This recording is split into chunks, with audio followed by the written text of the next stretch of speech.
நாளைய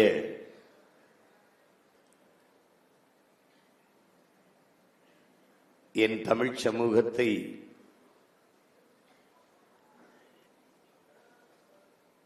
வலிமைமிக்க வளமையான எழுச்சிமிக்க ஒரு புரட்சிகரமான சமூகமாக மாற்றி படைக்க காத்திருக்கிற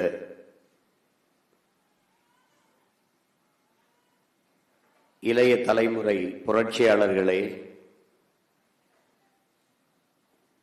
என் உயிர் தம்பிகளே, தங்கைகளே, உங்கள் அனைவருக்கும் என்னுடைய அன்பும் வணக்கம்.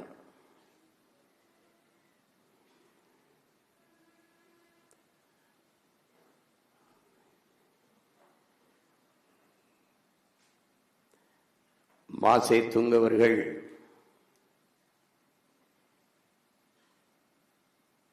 இதைப் போல இளைஞர்களின் கூட்டத்தில் பேசுகிற போது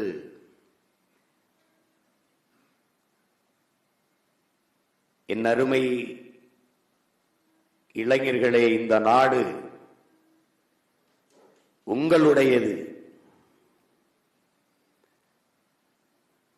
எங்களுடையதும் கூட. ஆனாலும் இந்த நாடு உங்களுடையது என்று சொல்கிறார். அதையே இன்னரும் இளைஞர் பாசறை தம்பி தங்கைகளுக்கு சொல்லுகிறேன். இந்த நாடு உங்களுடையது. இங்கே பேசிய நம் தம்பிகள் குறிப்பிட்டது போல தாயகத்தின் விடுதலையை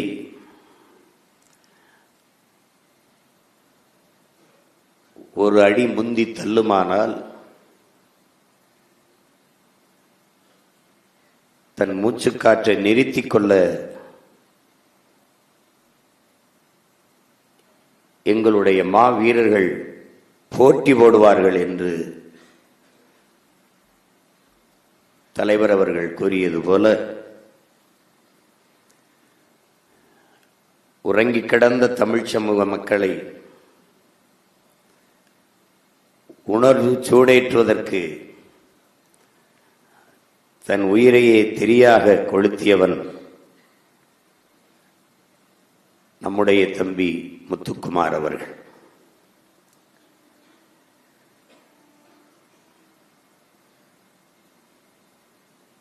அவனுடைய மூச்சுக்காற்றை சுவாசித்து அவனுடைய லட்சிய கனவை சுமந்து நிற்கிற பிள்ளைகள் நீங்கள்.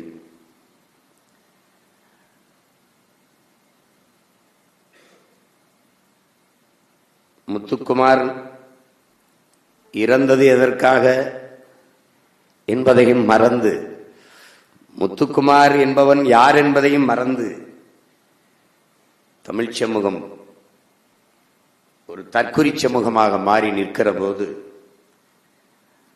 அவனை நெஞ்சிலே தூக்கி சுமந்து கொண்டிருக்கிற எழுச்சிமிக்க இளைஞர் படையாக என்னரும் தம்பி தங்கைகள் இருக்கிறீர்கள். உங்களில் உங்கள் ஒவ்வொருவரிலும் நான் பகத்சிங்கை பார்க்கிறேன், முத்துக்குமாரை பார்க்கிறேன்.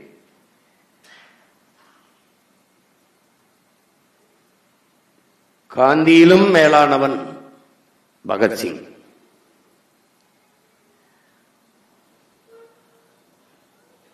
அவர் வாழ்ந்து போராடினார்.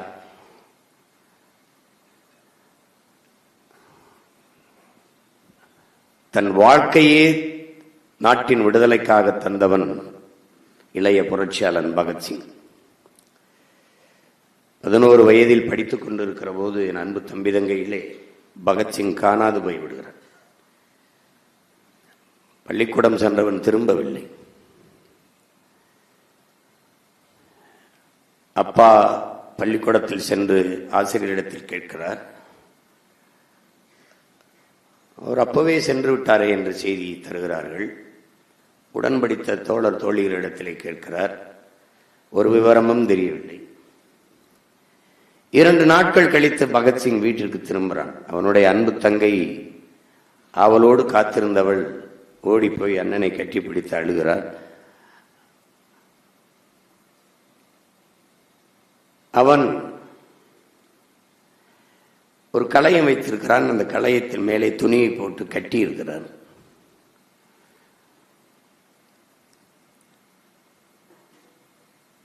அந்த களையத்தை திறந்து காட்டுகிறான் தங்கையிடத்திலே.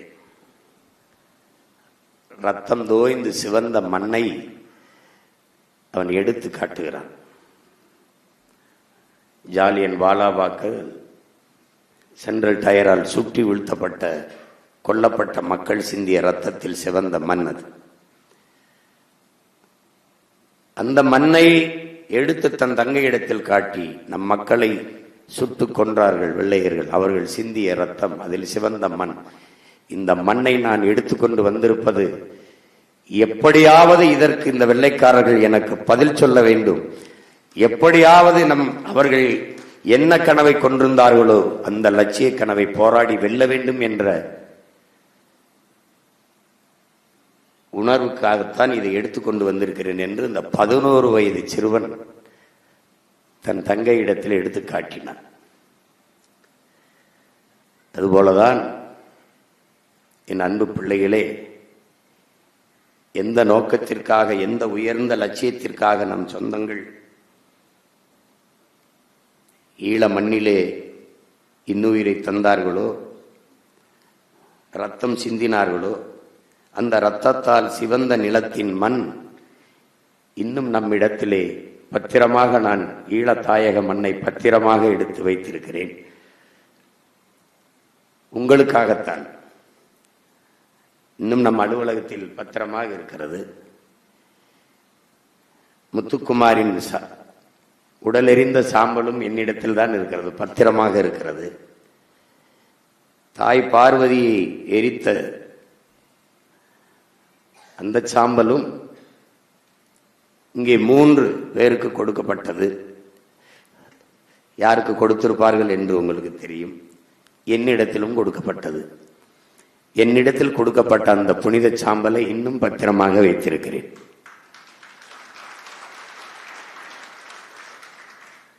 இதை எதற்கு உங்களுக்கு, என் தம்பி தங்கைகளுக்கு கடத்துகிறேன் என்றால், என்றைக்கு இலக்கை தொடுகிறோமோ அன்றைக்கு அந்த சாம்பலை நாம் கரைக்க வேண்டும். என் தம்பிக்கு பெரிய நினைவு இடத்தை எழுப்பி அந்த இடத்திலே அந்த சாம்பலை வைக்க வேண்டும்.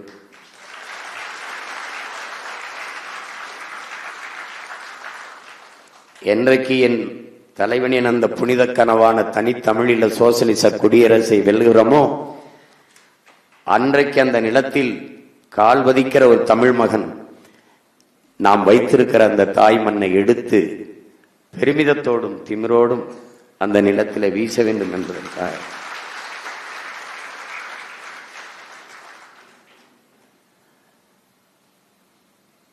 என் அன்பு பிள்ளைகளே, மார்க்ஸ் சொல்லுகிறான், மக்களுக்காக பாடுபடக்கூடிய ஒரு வேலையை நீங்கள் தேர்வு செய்து விட்டால் உங்களுக்கு ஒரு கஷ்டமும் இல்லை என்கிறார். அதனால் உங்களுக்கு இனி ஒரு கஷ்டமும் இல்லை.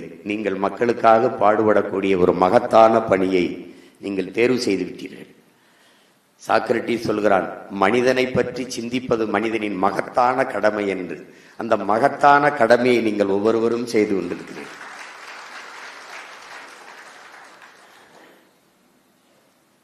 இது ஒரு போர்க்களம், இது ஒரு தொடர் ஓட்டம். இங்கே பேசிய என் தம்பிகள் மணி செந்தில் துறை எல்லாம் அவர்கள் இளைஞர் பாசறையில் இருந்தார்கள். இன்று வேற பொறுப்புக்கு முன்னகர்ந்து உங்களுக்கு அதை தந்திருக்கிறார்கள். நாளைக்கு நீங்கள் முன்னகரும் போது உங்களுக்கும் பின்னால் வருகிறவர்களுக்கு அந்த பணி தானே கையளிக்கப்படும். பல முறை நாம் பதிவு செய்ததுதான், நமது முன்னவன் முருக முப்பாட்டன் வேலேந்தினான். அதன் பிறகு அரசனுக்கு அரசனும் அவன் மகன் அரசேந்திரனும் நம் அருமை முன்னவர்கள் சேர சோழ பாண்டியர்கள் எல்லாம் வாளும் வேலும் ஏந்தினார்கள். அவன் பரம்பரையில் வந்த பைந்தமிழ் மறவன் நம்முயிர் தலைவன் பிரபாகரன் துவக்கேந்தினான். அவன் பிள்ளைகள் நாம் ஆகப்பெரிய ஆயுதமான அறிவாயுதம் ஏந்துகிறோம்.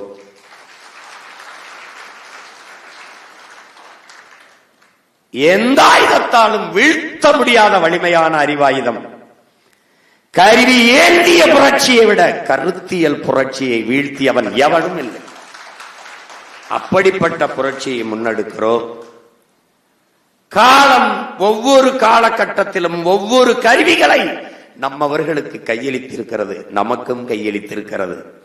ஆனாலும் என்னரும் உடன் பிறந்தார்களே, நம் இலக்கு ஒன்றுதான், இனத்தின் விடுதலை.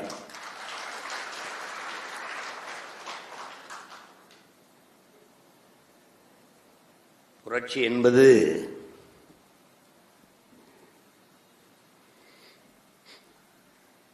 ஒரு தலைவனுக்காகவோ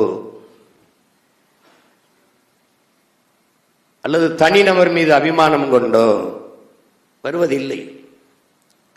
அது உயர்ந்த நோக்கத்தின் கொள்கையின் அடிப்படையிலேயே பூக்கிறது அந்த புரட்சி என்கிறான் பிடல் காஸ்ட்ரோ. அப்படித்தான் நீங்கள் உயர்ந்த நோக்கத்திற்கான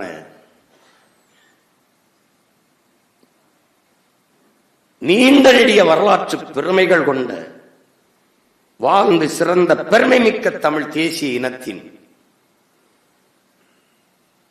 உணர்வை இழந்து, உரிமைகளை இழந்து, சொந்த தாய் நிலத்திலேயே சாதி மத உணர்ச்சிகள் மேலோங்கி நாங்கள் தமிழர்கள் என்ற உணர்வு வீழ்ந்ததால் அரசியல் அதிகாரத்தை இழந்து உயிரையும் இழக்கிற இழிநிலைக்கு தள்ளப்பட்டிருக்கிற ஒரு தமிழ் தேசிய இனத்தின் உரிமை மீட்சி, அதன் விடுதலை, அதன் பாதுகாப்பான எதிர்கால நல்வாழ்வு என்கிற பெரும் புனித கனவை சுமந்து நிற்கிற புரட்சியாளர்கள் நீங்கள் என்பதை புரிந்து கொள்ள வேண்டும். இதைத்தான் சாக்ரட்டிஸ் உன்னை நீ அறிவாய் என்கிற. நீ யார்? நீ மகத்தானவன், நீ மாண்புமிக்கவன், ஆகச் சிறந்தவன். நீ ஏன் தமிழன் பெருமைக்குரியவன்? காரணம் தமிழ் பெருங்குடியில் பிறந்ததனாலேயே அவன் பெருமைக்குரியவன் என்கிறான் புரட்சி பாவன். நீங்கள் பெருமைக்குரியவர்கள், நாம் பெருமைக்குரியவர்கள். நீங்கள் ஆகச் சிறந்தவர்கள். காரணம் உலகிற்கு அறிவை கடன் கொடுத்தவர்கள். நீங்கள் பேசுகிற மொழி உலகின் முதல் மொழி, இயற்கையின் மொழி. எல்லா மொழிகளும் மனிதனால் பேசப்பட்டது. உங்கள் மொழி இறைவனால் பேசப்பட்டது. இறைவனே தந்த மொழிங்கிறான். மணி நெற்றி உமிழ் செங்கன் தளல் புரை சுடர் கடவுள் தந்த தமிழ்ங்கிறான். தனியா ஒரு மந்திரம் தேவையில்லை. நிறைமொழி மாந்தன் மறைமொழிதானே மந்திரம் என்கிறான். என்ன அர்த்தம்? தமிழே மந்திரம் தாண்டாங்க. இது தனியா அதுக்கடா மந்திரம்.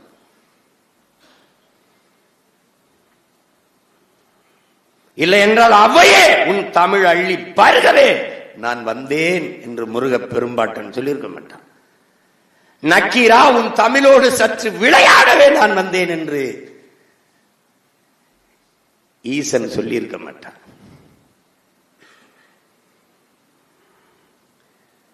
அப்படிப்பட்ட தமிழ் தாயின் பிள்ளைகள் நீங்கள்.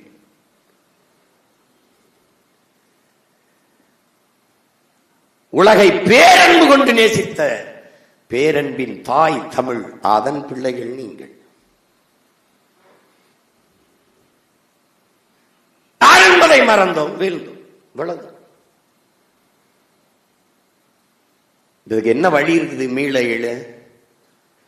தமிழ் மீட்சிதான் தமிழர் எழுச்சி. தேவனைய பாவாணர் தாத்தா தமிழ் மீட்சி உடனும் அதுக்கு வழி தமிழன் ஆட்சி வரணும். அதான் வழி, வேற வழி கிடையாது.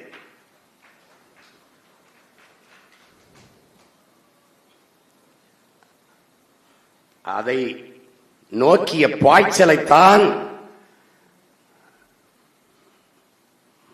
நீங்கள் செய்து கொண்டிருக்கிறீர்கள். மிகுந்த பொறுப்பும் கடமையும் உங்களுக்கு கையளிக்கப்பட்டிருக்கிறது.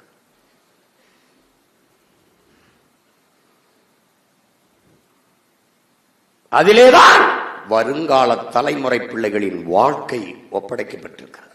அதில் தான் அடங்கி இருக்கிறது. என்னரும் தம்பி தங்கைகளே, நீங்கள் நிற்கிற நிலையை ஒரு நொடி எண்ணி பாருங்கள். நஞ்சில்லாத உணவு அதுவே நம் கனவு என்கிறார் நம்முடைய பெரிய தகப்பன் அப்பா நம்மாழ்வார் அவர்கள். ஏன் அந்த அதை சொல்ல வேண்டிய தேவை வருகிறது? உணவு நஞ்சாய் இருக்கிறது. ஏன் பிறக்கும் குழந்தை புற்றுநோயோட பிறக்கிறது? ஏன் தாய்ப்பால் நஞ்சாக இருக்கிறது? தாய்ப்பால் ஏன் நஞ்சானது? அவள் உண்ட உணவு நஞ்சா இருக்கிறது.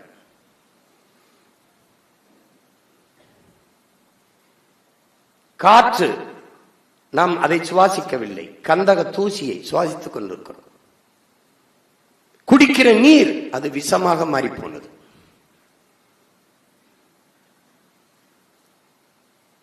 வாழ்வதற்கு ஒரு வாய்ப்பில்லாத பூமியாக இது மாற்றப்பட்டுக் கொண்டிருக்கிறது. அந்த பூமியில் உங்கள் சந்ததியினரை விட்டு விட்டு செல்ல போகிறீர்களா? இதுதான் நமக்கு முன்னால் இருக்கிற கேள்வி. வணங்குகிற சாமியை காப்பாற்ற போராடுவதா அல்லது வாழ்கிற பூமியை காப்பாற்ற போராடுவதா? இதுதான் நமக்கு முன்னாடி இருக்கிற கேள்விகள். எந்த பக்கம் நாம் நிற்க போகிறோம்? அதுதான். அதனால் தான் சொல்லுகிறேன், மிகுந்த பொறுப்பும் கடமையும் உங்களுக்கு கையளிக்கப்பட்டிருக்கிறது. இங்கே என் தம்பி ஜெயசீலன் வெற்றிச்சீலன் ஒரு குறிப்பிட்டது போல, நாம் செய்வது ஒரு தமிழ் தேச அரசியல். தமிழ் தேச அரசியல்னா ஏதோ வேற்றுக்கிறாங்க சொல் போல சொல்லுவோம். அப்படி என் அன்பு பிள்ளைகளே, நாடு தமிழ்நாடு, அப்படியே தேசம் தமிழ் தேசம். தமிழ் தேசம் என்று சொல்வதையே பிரிவினைவாதம் வா. யார் சொல்வா? தெலுங்கு தேசம் என்று கட்சி வச்சார்ல ஐயா என்.டி. ராமராவ், அந்த கட்சியோட கூட்டணி வச்சவன் தான் பேசுவான். தெலுங்கு தேசம் அந்த கட்சியோட கூட்டணி வச்சவன் தமிழ் தேசம் பிரிவினைவாதம்.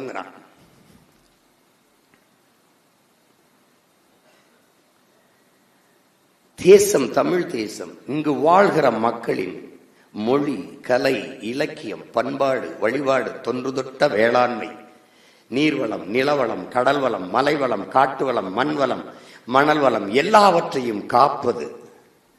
கல்வி, கல்விக்கேற்ற வேலை, வேலைக்கேற்ற சம்பளம், அதை கொண்டு வாழ்கிற பெருமை மிக்க வாழ்வு, தொழில் வளர்ச்சி, பொருளாதார மேம்பாடு, பெண்ணிய உரிமை, இதையெல்லாம் காப்பது. இதற்கெல்லாம் ஒரு அரசியல், அந்த அரசியல் தமிழ் தேச அரசியல். அவ்வளவுதான். உன் கனவு எங்கள் திருநாட்டில் எங்கள் நல்ல ஆட்சியே. இவ்வளவுதான். கொள்கை என்ன, கோட்பாடு என்ன, ஒரே இதுல முடிச்சுட்டான் நம்ம தாத்தன். ரொம்பலாம் நம்ம பிள்ளைய சிரமப்படக்கூடாதுன்னு. அந்த ஆட்சி பசி, பஞ்சம், ஊழல், லஞ்சம், கொலை, கொள்ளை, சாதிய இழிவு, தீண்டாமை, அடக்குமுறை, ஒடுக்குமுறை, மது, மத போதை, பெண்ணி அடிமைத்தனம், இது ஏதுமற்ற தூய ஒரு தேசம் செய்வோம். மக்கள் புரட்சியால் அதை உறுதி செய்வோம். இதுதான். அதை தான் நம்ம முழக்கமா என்ன சொல்றோம்? புதிய ஒரு தேசம் செய்வோம், மக்கள் புரட்சியால் அதை உறுதி செய்வோம். இதுதான் நமது கனவு. இவ்வளவு பேசுறோம்ல, அதை ஒரே முடிக்கிறார். எங்கள் திருநாட்டில் எங்கள் நல்லாட்சி.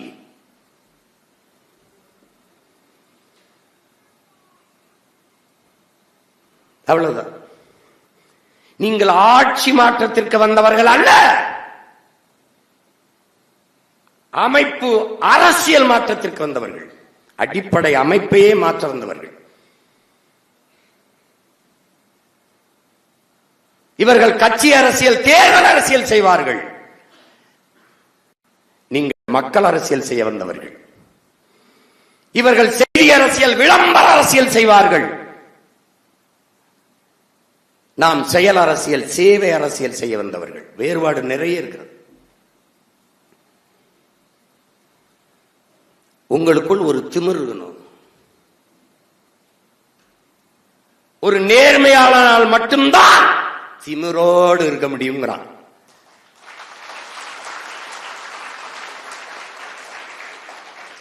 அதனாலதான் சொல்றேன், நீங்க திமிரோடு இருங்க. ஏனால் நீங்கள் ஒவ்வொருவரும் ஆகச் சிறந்த நேர்மையாளர்கள். இல்லைன்னா எளிய மகன் என்னையை தேடி என் கைகளை பிடித்து என்னை வலிமைப்படுத்த நின்றிருக்க மாட்டீர்கள்.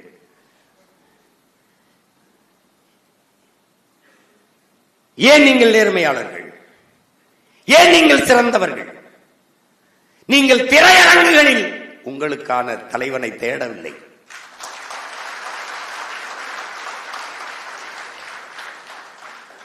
பொழுதுபோக்கு தளத்தில் உங்களுக்கான தலைவனை தேடாமல் போராட்ட களத்தில் உங்களுக்கான தலைவனை தேடியதால் நீங்கள் சிறந்தவர்கள், நேர்மையாளர்கள்.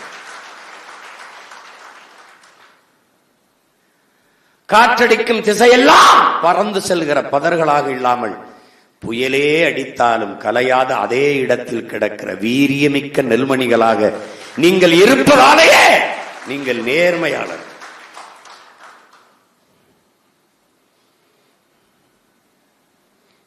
என்னரும் தம்பி தங்கைகளே, நீங்கள் இருப்பாய் தமிழா நெருப்பாய் என்று உணர்ச்சி பாவலர் அண்ணன் காசி ஆனந்தன் சொன்னது போல ஒரு நெருப்பை போல நீங்கள் இருக்க வேண்டும். தம்பி ஹிம்லர் கூட அதுதான் குறிப்பிட்டார். தொடங்கும் போது ஒருவர் 10ஆவும் 10 100ஆவும் பகைவர் நடுங்கும் படையாவும் என்ற கோட்பாட்டை முன்வைத்தேன். நான் கட்சியில் இருக்கிறேன், மகிழ்ச்சி. என்னால் எத்தனை பேர் கட்சியில் இருக்கான், அது வளர்ச்சி. அப்ப என்ன செய்யணும்? நெருப்பாக மாற வேண்டும். ஏன்? எதனோடு நெருப்பு சேருகிறதோ அதை தன்னியல்புக்கு மாற்றும். அப்ப இன விடுதலை களத்திலே நீங்கள் ஒவ்வொருவரும் பெரும் நெருப்பாக பற்றி பற்றி பரவணும். நம் நோக்கம் என்ன? நம்முடைய அரசியல் என்ன? நம் இலக்கு என்ன? நம் பயணம் எதை நோக்கியது? இதை எடுத்து எடுத்து உடன் படித்தவர்கள், உடன் பிறந்தவர்கள், தோழர்கள், நண்பர்கள் எல்லாரிடத்திலும் பேசி பேசி பேசி பேசி பற்ற வைத்துக் கொண்டே இருக்க வேண்டும்.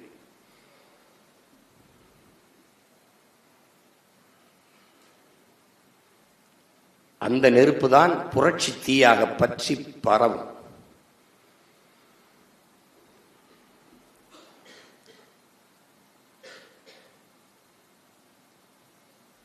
இங்கே பேசிய தம்பிகள் கூட குறிப்பிட்டார்கள். வீரத்துறவி விவேகானந்தர் அவர்கள் என்ன சொல்கிறார்கள் என்றால், நேர்மை என்று அந்த வார்த்தையை போடல, முழுமையான நேர்மை, அது ரொம்ப முக்கியம். அதுக்கப்புறம் புனிதம் என்ற ஒரு வார்த்தையை சொல்றாங்க.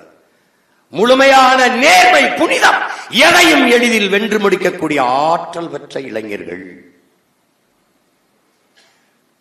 50 பேர் இருந்தால் போதும், இந்த உலகத்தையே புரட்சிகர மாறுதலுக்கு கொண்டு வந்து விட முடியும்.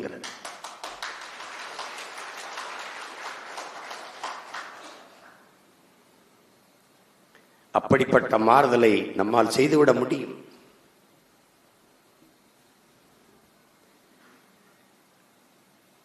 ஒரு எளிய மகன் சீமானால் இவ்வளவு பெரிய தாக்கத்தை ஏற்படுத்தி இத்தனை ஆயிரக்கணக்கான இளைஞர்களை திரட்ட முடியும் என்றால், நீங்கள் ஒவ்வொருவரும் நீங்கள் சீமானாக மாறினால் என்ன ஆகும் என்று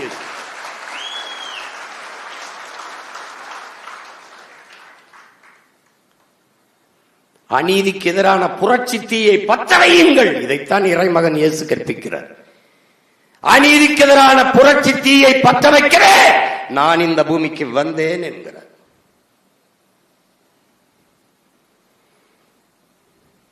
தீமையை எப்படி ஒழிப்பீர்கள் நபிகளாரே? எப்படி ஒழிப்பீர்கள் நபிகளாரே?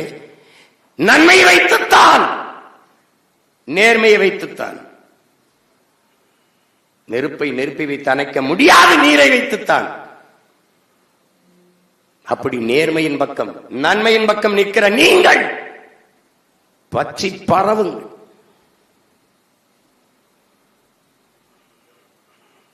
தம்பி துறை குறிப்பிட்டது பாரு, நம் இலக்கு என் வாக்ககத்தில் வெற்றி வாக்கு, அவ்வளவுதான். அங்க போயிட்டு அண்ணன் அவர் சேர்க்கலாம், எவரு எப்படி, உன்னுடைய கனவு நாட்டை வெல்லணும்.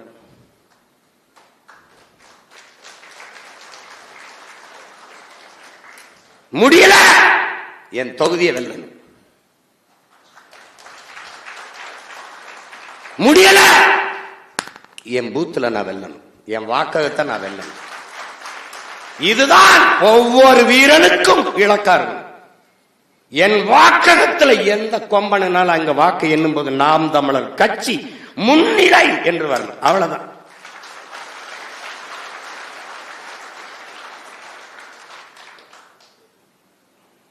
ஏன் உனக்கு வெறி இருக்கணுங்கிற? அவன் அற்ப ஓட்டுக்கானவன், நீ இந்த நாட்டுக்கானவன். ஓட்டை குறிவைப்பான், நாட்டை பற்றி கவலைப்பட மாட்டான். மக்கள் நலன்லாம் அவனுக்கு தெரியாது, அதெல்லாம் தெரியாது, அதான் தெரியாது. மக்களை பற்றி சிந்திக்கிறவன், மக்கள் பசியோடு இருப்பார்கள், மக்கள் தாகம் எடுத்து நிற்பார்கள், மக்கள் அவசர தேவைக்கு தவிப்பார்கள், அவர்கள் நீண்ட நேரம் நிற்கிறார்கள், கால்களுக்கும் அவர்களுக்கு என்று சிந்திப்பவன் அவன் மக்களுக்கானவன், மக்களின் தலைவன். இது எதை பற்றியும் கவலைப்படாதவனை பற்றி நமக்கு பேச்சு கிடையாது. இங்க உங்களுக்கு புரியுதுன்னு நினைக்கிறேன்.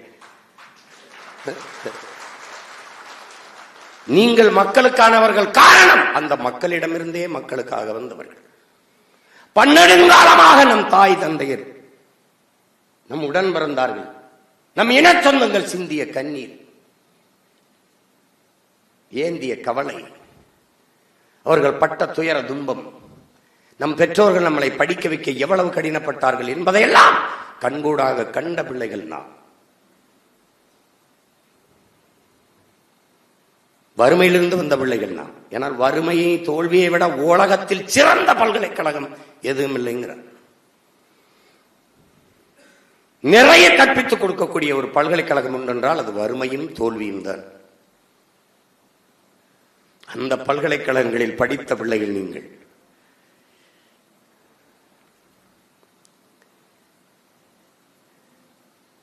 அதனால் இந்த இலக்கை குறிவைத்து என்னரும் தம்பி தங்கைகள் களத்தில் நிற்கணும்.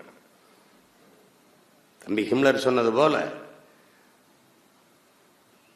26 தேர்தலில் இளைஞர்களுக்கு அதிக வாய்ப்பை நாம் கொடுக்கிறோம். ஏற்கனவே இருந்தவர் அவர் நின்னார், அவருக்கு வாய்ப்பு.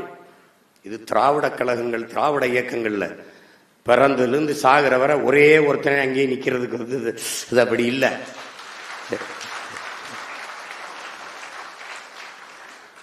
அவர் போனா அவர் மகனுக்கு அப்படி இல்லாத இல்லை, அப்படி கட்சி இல்லை. இலக்கை தாங்கி நிற்கிறது. நீங்க சுமந்தீங்க, இன்னொருத்தருக்கு அடுத்த தலைமுறை கொடுக்கணும். நீங்க எல்லாம் ஏதோ பாகிஸ்தான், பங்களாதேஷ், ஆப்பிரிக்கா, அமெரிக்கா, ஆஸ்திரேலியால இருந்து வேட்பாளரை கொண்டு வருவேன். பக்கத்து வீட்டுல இருந்து தான் கொண்டு வருது, அண்ணன் தம்பி தான் கொண்டு வந்து நிறுத்துது. உனக்கு இல்லைன்னா அந்த வாய்ப்பு இன்னும் இருக்கு. அவர் செய்யறார், தம்பி செய்யறார், தம்பிக்கு கூட நிக்க வேண்டியது, தங்கச்சி கூட நிக்க வேண்டியது நம் பிறவி கடமை. அப்படிதான் செய்யணும். தேர்தலில் நிக்க வாய்ப்பு கொடுத்தா வேலை செய்வேன், இல்லைன்னா வெளியில போயிருவேன். அப்படின்னா என்னை மாதிரி மகிழ்ச்சி அடையவே வேணும் கிடையாது. என்ன நினைப்பேன், தொலைஞ்சான் துரோகி. எப்படி நினைப்பேன்? தொலைஞ்சான் துரோகின்னு. இதை கொடுத்தால்தான், இந்த பொறுப்பை தந்தால்தான் என்று சொல்பவன் இந்த படைக்கு பொருத்தமானவன் அல்ல. இந்த எண்ணத்தில் வளருகிற நீ ஒரு நாள் உயர்ந்த பொறுப்புக்கு, அரசு பணியிலே அல்லது சட்டமன்ற உறுப்பினர் அல்லது பாராளுமன்ற உறுப்பினர் அல்லது அமைச்சர் வந்தா நீ என்ன செய்வ? இதை தந்தால் தான் செய்வேன். புரியுதா? அந்த எண்ணத்தில் தான் ஊழல் லஞ்சத்திற்கான விதை உண்டப்படுது. என்னை மாநிலத்துல போட்டால் தான் நான் வேலை செய்வேன். அப்படிலாம் ஒண்ணு விடுது. என் இலக்கு, நீ எந்த கொம்பனாம இரு, கட்சி உனக்கு கொடுக்கிற வேலை உன் வாக்ககத்தில் வெற்றி வாக்கு, அதை போய் செய். நீ எங்க ஓட்டு போடுவ? நீ மாநிலத்தில் பெரிய பொறுப்புல இருக்க, மாநில ஒருங்கிணைப்பு. சரி, சாதாரண மாணவ பாசறை தம்பி, அவன் வாக்கு செலுத்துற வாக்ககத்துல அதிக வாக்க வாங்கி, நீ வாக்கு செலுத்துற வாக்ககத்துல நீ அதிக வாக்கு வாங்காம தோத்து போயிட்டா அந்த பொறுப்புல என்ன மதிப்பு இருக்குன்னு யோசிப்பாரு. அவன் ஜிரிப்பான், என்ன மாநிலம் என்ன? அப்ப கட்சி பொறுப்பில் ஒரு மதிப்பும் இல்லை, கள பொறுப்பில் தான் மதிப்பு இருக்கு. உன் வாக்ககத்தில் வெற்றி வாக்கை பெற்றுவிட்டா அப்ப வாடா முன்னாடி வந்து கேள்வி எழுற. என்ன அப்புறம்? உனக்கு கேள்வி கேட்க தகுதி தானாக வந்துவிடும். தலைமையா இருக்கிற தகுதி உனக்கு தானாக வந்துடும். அதை விட்டு ராத்திரியில் அண்ணனுக்கு, அண்ணே ஒரு வேலையும் நடக்கல அண்ணே, ஐயோ ரொம்ப பிரச்சனையா இருக்குண்ணே. இதை விட எனக்கு ஒரு பிரச்சனை இருக்கா சொல்லு? எல்லாரும் அவன் தான் பிரச்சனையே. அவனுக்கு அவன் வேலை செய்யறான் செய்யல, உன் வேலை என்ன? நீ வாக்கு செலுத்தத்துல போ, கூட படிச்சவனை சேர்த்துக்க, இல்ல தங்கச்சியை சேர்த்துக்க, அம்மாவை சேர்த்துக்க. தங்கச்சி கல்யாணம் முடிச்சு போயிடுச்சு, யாரோ மனைவி இருந்தா மனைவி, இல்ல யாரோ ஒருத்தர் தெருவில் பக்கத்து வீட்டுக்காரு உட்கார்ந்து பேசி. நீ ரோட்ல கூட்டா அப்புறம் போடு, வீட்டுக்குள்ள போடு, வீட்டுல போடு, தெருவா போ, பேசு. தேநீர் குடிக்க போற இடத்துல பேசானே, என்னென்ன போன தடவை யாருக்குன்னு வாக்கு செலுத்தினீங்க, அப்படியாண்ணே, அப்படியா, என்னென்ன எதுவும் பிரச்சனை இல்லாம இருக்கானே, ஏப்பா பெரிய பிரச்சனைப்பா அப்படின்பா. அந்த பிரச்சனை, இந்த பிரச்சனைக்கெல்லாம் காரணம் யாருன்னு அவனுக்கு அப்பதான் யோசிக்க ஆரம்பிப்பான். அதான்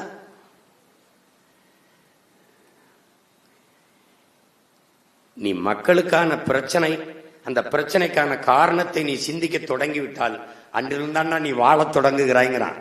நீ அன்னைக்குதான் வாழவே ஆரம்பிக்கிற. நீ அப்ப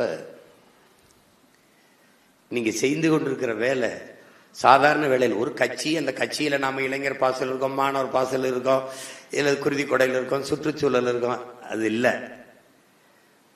ஒரு தேசியனத்தின் விடுதலை, அந்த அரசியல் படையில் நான் மிகச்சிறந்த தளபதியாக இருக்கிறேன் என்கிற பெருமிதம் திமிரு.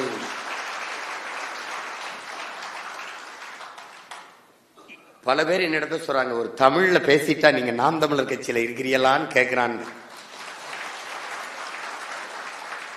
இந்த நாட்டில் எத்தனையோ அரசியல் கட்சிகள் இருக்குது, ஆனால் ஆகச்சிறந்த 2 படையை வைத்திருக்குது, 3 படை. ஒன்று சுற்றுச்சூழல், குருதி கொடை, கையூட்டு ஊழல் ஒழிப்பு. இது 2ஐயும் படைப்பிரிவா வச்சிருக்கிற ஒரு அரசியல் இயக்கம் நாம் தமிழர் கட்சி தான். சூழலை பற்றி கவலைப்பட, மரக்கன்றுகளை நட, சுற்றுச்சூழலுக்கு பாதிப்பு வரும் என்றால் அங்கு போய் போராட்ட களத்தில் நின்று அதை தடுக்க, குருதி கொடை கொடுக்கும் தமிழர் படை என்று பல லட்சக்கணக்கான அழகு யூனிட் ரத்தத்தை கொடுத்து சாதியை ஏற்றதால் கற்ற சமத்துவம் எங்க நடக்குது? குருதி கொடுக்கறதுல தான் இருக்குது. ஏன்னா மருத்துவமனையில் படுத்துக்கிட்டு அந்த ரத்தம் எந்த சாதிக்கிற பேர் ரத்தம் சாமி, அதை பார்த்து ஏன் சாதியா இருந்தா ஏத்துங்கன்னு எவனும் சொல்றதில்லை. எதையும் சட்னி ஏற்றி காப்பாத்துங்கன்னு தான் சொல்லுவான். அதனாலதான் அதை நாங்க செய்யறோம். ஏன்னா சாதிக்கு ரத்த வெறி உண்டு, ரத்தத்துக்கு சாதி வெறி கிடையாது. அதனாலதான் நம்ம பிள்ளைகளுக்கு படிப்பிக்கிறோம், நாங்க சாதி பார்த்து பழக மாட்டோம், சாதி பார்க்கிறவனோட பழகவே மாட்டோம். எங்களுக்கு சாதி தீண்டாமை கிடையாது, சாதியே தீண்டாமை தான். புரியுது? ஆணவ கொலை பண்ணிடுறான். நான் போய் சொன்னேன், ஏய் சாதிக்கு கொலை பண்ணாதரா, சாதிய கொலை பண்றா, தயவு செய்து சாதியை கொலை பண்ணுங்கடா. அற்ப சாதி மதத்தை கூட கடக்க முடியாத நீ எதையும் கடந்து போய் வெல்ல முடியாது, எந்த இலக்கையும் தொட முடியாது. இந்த தமிழ் சமூகம் தாழ்ந்து விழுந்ததுக்கு பெரிய 2 வில்லன் இருக்கான, பெரிய 2 காரணம் இதுதான். இது 2 தான். அதுதான் தன்னின பகைன்னு நம்ம முன்னோர்கள் சொல்றாங்க.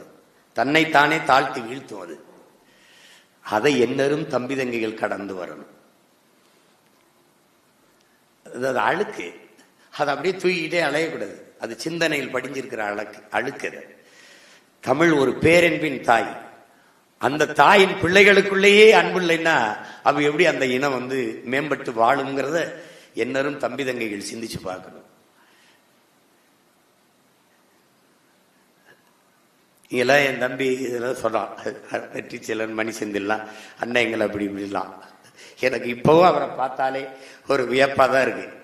இத்தனை கூட்டத்துக்குள்ள நம்மளை எப்படா தூக்கிட்டு போனாப்புல அடையாளம் கண்டு அப்படின்னு. இது உங்களை மாதிரி தானே, நானும் எல்லாரும் மாதிரி தான் பேசிட்டு இருந்தேன். ஈழத்தை ஆதரிச்சேன், ஈழத்தை இது பண்ண எல்லாரும் கூட தான் பேசிட்டு இருந்தேன். இந்த கூட்டத்துக்குள்ள இவன் தான் சரியான ஆள்னு எப்படி கூட்டிட்டு போனாரு, அதுதான் இன்னைக்கும் வியப்பா இருக்கும். நீங்க எல்லாம் என்னை சொல்லும் போது எனக்கு கண்ணீரா வரும். அவரை தான் நினைப்பேன். அவர் சொல்றத பார்க்கும்போது இது எப்படி இந்த வேலைக்கு நம்ம பொருத்தமா இருப்போம், எப்படி சரியா இருக்கும், நம்மளை போய் இதை செய்ய சொல்றாரு அப்படின்னு. அதை நான் அடிக்கடி சொல்லுவேன்ல, அண்ணே நான் என் வீட்டு வாலி கிணத்துல விழுந்துருச்சுந்தாண்டா எடுக்கிறதுக்கு குதிச்சே, மூலிகை போகும்போது தானே தெரியுது என் பரம்பரையே மூலிகை கிடக்குன்ட்டு. அப்ப வழி இல்லாம சரி இறங்கிட்டோம் அடிச்சிருவோம் அப்படின்னு. அதனால எப்பவுமே நம்முடைய தலைவர் நமக்கு வியப்பு. நீங்க நாமெல்லாம் ஒரு பெருமிதம் திமிரும் நமக்கு இருக்குன்னா உலகத்தில் எந்த இனத்திற்கும் கிடைக்காத தலைவன் நமக்கு கிடைத்திருக்கான். அப்படிப்பட்ட ஒரு தலைவன் கிடைச்சிருக்கான். தத்துவம்லாம் தனியா தேடாத, அவனே ஒரு தத்துவம் தான். அவன் தத்துவமாகவே வாழ்ந்தவன். அவன் வாழ்க்கையே நமக்கு ஒரு வரலாறு, அதுவே வழிகாட்டும். என்னரும் பிள்ளைகளே, நம் பாட்டன் பாரதி ஒளிபடைத்த கன்னி நாய், உறுதி கொண்ட நெஞ்சி நாய்ங்கிறான். எதுக்கு இளைஞர்களை நீங்க நல்லா யோசிச்சு பாருங்க. ஐயா அப்துல் கலாம் எண்ணற்ற கல்லூரிகளில் பள்ளிக்கூடங்களில் சென்று மாணவ பிள்ளைகள்கிட்ட பேசினாங்க. அவங்க ஏன் இந்த பாராளுமன்ற உறுப்பினர்கள் சட்டமன்ற உறுப்பினர்கள் கொடுங்க, அமைச்சர் பெருமக்களை தாங்க, நான் அவங்க கிட்ட கொஞ்சம் பேசணும்னு சொல்லல. அவருக்கு தெரியும் அது பதரா ஆயிருச்சு. பதருக்குள் நெல்மணியை தேடுவதை விட நாமே உழுது விதைச்சு நல்ல நெல்மணிகளை அறுவடை செய்து கொள்வது மேல். அததான் யார் செய்யறா? உங்கள் முன்னவன் செய்துட்டு இருக்கேன். நான் போய் அந்த கட்சியிலிருந்து 4 பேரை இழுக்கிறது, இந்த கட்சியிலிருந்து திமிரோட நிக்கிறேன்னா காரணம் என்ன? இது நான் விதைச்சு வளர்த்த மணி, அறுவடை செய்த நெல்மணி. அன்பு பிள்ளைகளே, நாம் பெற்றிருக்கிற ஒவ்வொரு வாக்கும் உலகத்தை எந்த கொம்பனாலும் தொட முடியாத மிக மதிப்பு மிக்க வாக்குகள். விலை உயர்ந்த வாக்கை பெற்றவன் நாம் தான். பல்வேறு நாடுகளில் பரவி வாழக்கூடிய நம் உடன் பிறந்தார்கள் ₹1,00,000 மேலே செலவு பண்ணி ஒத்தை வாக்கை செலுத்தி விட்டு செல்கிறார்கள் என்றால் எவ்வளவு மதிப்புமிக்க வாக்கு. பணத்திற்கு இல்லாது தான் பிறந்த இனத்திற்கு மக்கள் செலுத்தியிருக்கிறார்கள் என்றால் மிகவும் மதிப்புமிக்க வாக்கு. காசுக்கு இல்லாத எளிய பிள்ளைகள் முன்வைத்த கருத்திற்கு வாக்கை செலுத்தியிருக்கிறார்கள் என்றால் மிகவும் மிகவும் மதிப்பு மிக்கது.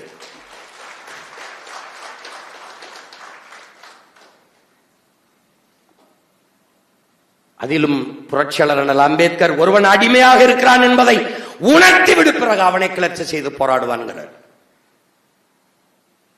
அப்படி நாம் அடிமையாக இருக்கிறோம் என்பதை உணர்ந்து தெளிந்த உணர்வு பெற்ற என் இன மக்கள் நமக்கு செலுத்திய ஒவ்வொரு வாக்கும் மிகுந்த மதிப்பு மிக்கது. தன்மானமிக்க தமிழின சொந்தங்கள் நமக்கு தந்த வாக்கு ஒவ்வொன்றும் தங்கத்தையும் விட மிகவும் மதிப்பு மிக்கது. அதனால் நான் சொல்கிறேன் அன்பு பிள்ளைகளே, மக்கள் மகத்தானவர்கள்.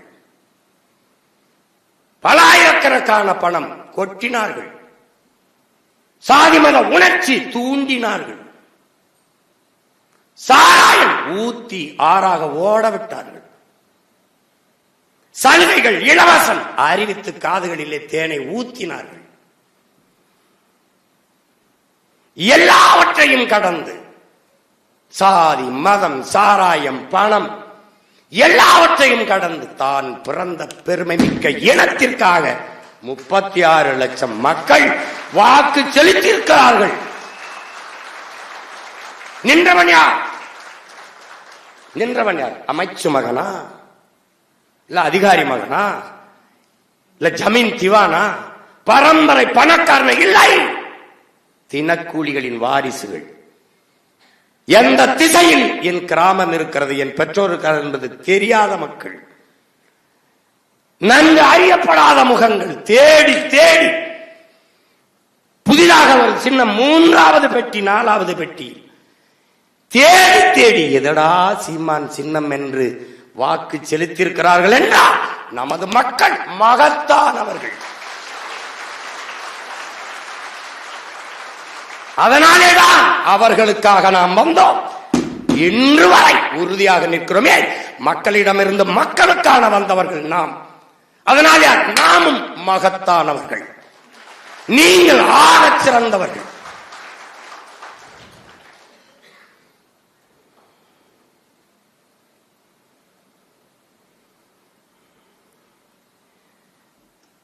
அன்பு பிள்ளைகளே, ஒரு தேசம்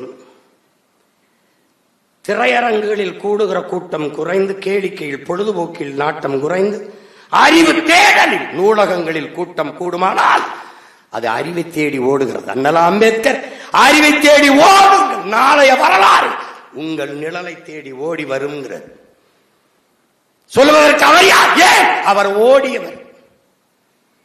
படுக்கிற இடம் கூட படிக்கிற இடத்திற்கு பக்கத்தில் இருக்க வேண்டும் என்று நூலகம் இருக்கிற இடத்திற்கு அருகிலேயே அறை எடுத்து தங்கிய அறிஞன் அண்ணல் அம்பேத்கர். ஐயா, இறை என்பது 10,000 மைல் பயணத்தில் எழுதியிருக்காரு, தொடக்கத்தில் எழுதியிருக்காரு. என்னுடன் வந்தவனே எடுத்தவனே எழுதியிருக்கார். சீன பொன்மொழி, ஒரு மனிதன் தன் வாழ்நாளில் 10,000 மைல் பயணித்திருக்க வேண்டும், 10,000 புத்தகங்களாவது படித்திருக்க வேண்டும். இது எதுக்கு சொல்றேன்? நீங்கள் படிக்க வேண்டும் என்பதற்காக சொல்றேன்.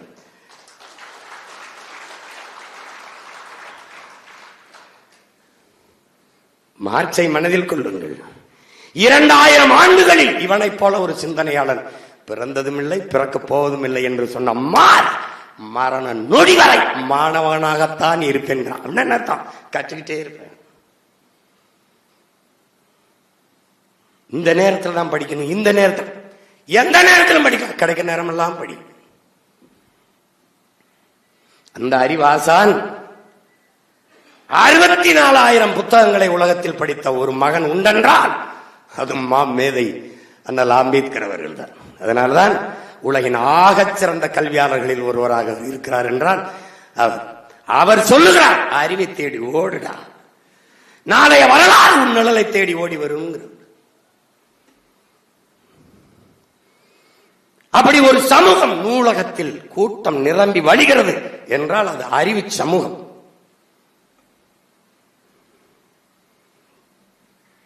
சென்னை மத்திய சிறையிலே இடமில்லை, 100 ஏக்கரில் புழலிலே சிறை கட்டுவோம் என்றால் குற்றச்சமூகம்.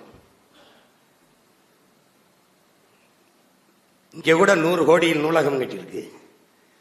எல்லோரும் கூட்டம் முடிந்து அப்படியே போகும். எத்தனை பேர் அமர்ந்து படிக்கிறார்கள் என்று பார்ப்போம். நின்று பேச வழி இல்லாத 2 காதலர்கள் வேணா உட்கார்ந்து பேசிட்டு இருப்பாங்க. ஏன்? படிக்கிற பழக்கத்தை வீழ்த்தி குடிக்கிற வழக்கத்தை தூக்கி நிறுத்தியது திராவிட தீயவர்கள் ஆட்சி. அதனாலதான் சொல்றோம், தெருவுக்கு 2 படிப்பவர்கள் இருக்க வேண்டிய இடங்களில் எல்லாம் குடிப்பழக்கத்தை நிறுவியவர்கள் இவர்கள். ஆனா தெருவுக்கு நாங்க தான் படிக்க வச்சோம், நாங்க தான் படிக்க வச்சோம், நாங்க தான் படிக்க வச்சோம். படிக்க வச்சவன் போயிட்டான். குடிக்க வைத்தவர்கள் படிக்க வைத்தோம் என்று பீத்திக் கொண்டு அலைகிறார்கள்.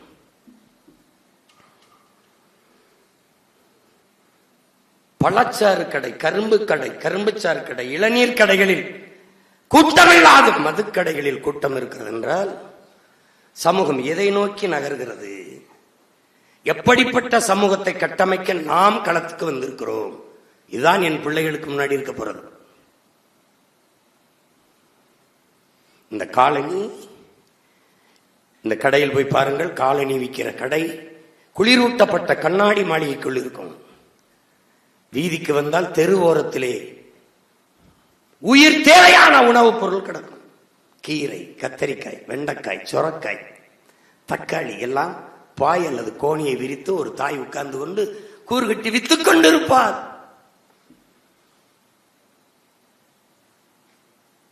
எப்படி இருக்கு? அப்ப சமூகம் எதை நோக்கி போகுது? எப்படி போயிட்டு இருக்கு? அப்ப மாற்றம் எது? தலைகீழ் மாற்றம். புரட்சி என்றால் என்ன? தலைகீழ் மாற்றம். வரலாற்றின் கால சக்கரம் சுழன்று கொண்டேதான் இருக்கிறது என்கிறார் நமது உயிர் தலைவர். அதை தங்கை தாரிகா கூட சொன்னாங்க பாருங்க. இந்த கால சக்கரம் சுழன்று கொண்டே இருக்கிற போது கீழே இருப்பது மேலே வரும், மேலே இருப்பது கீழே வரும். அதைத்தான் நாம் என்ன சார் இன்னைக்கு வீதியில் நின்று கத்திக்கொண்டு போராடி கொண்டிருக்கிற நாம் ஒரு நாள் மேலே வருவோம். மேலே இருக்கிற அவன் ஒரு நாள் வீதிக்கு வருவான். இதற்கு பேர் தான் தலைகீழ் மாற்றம்.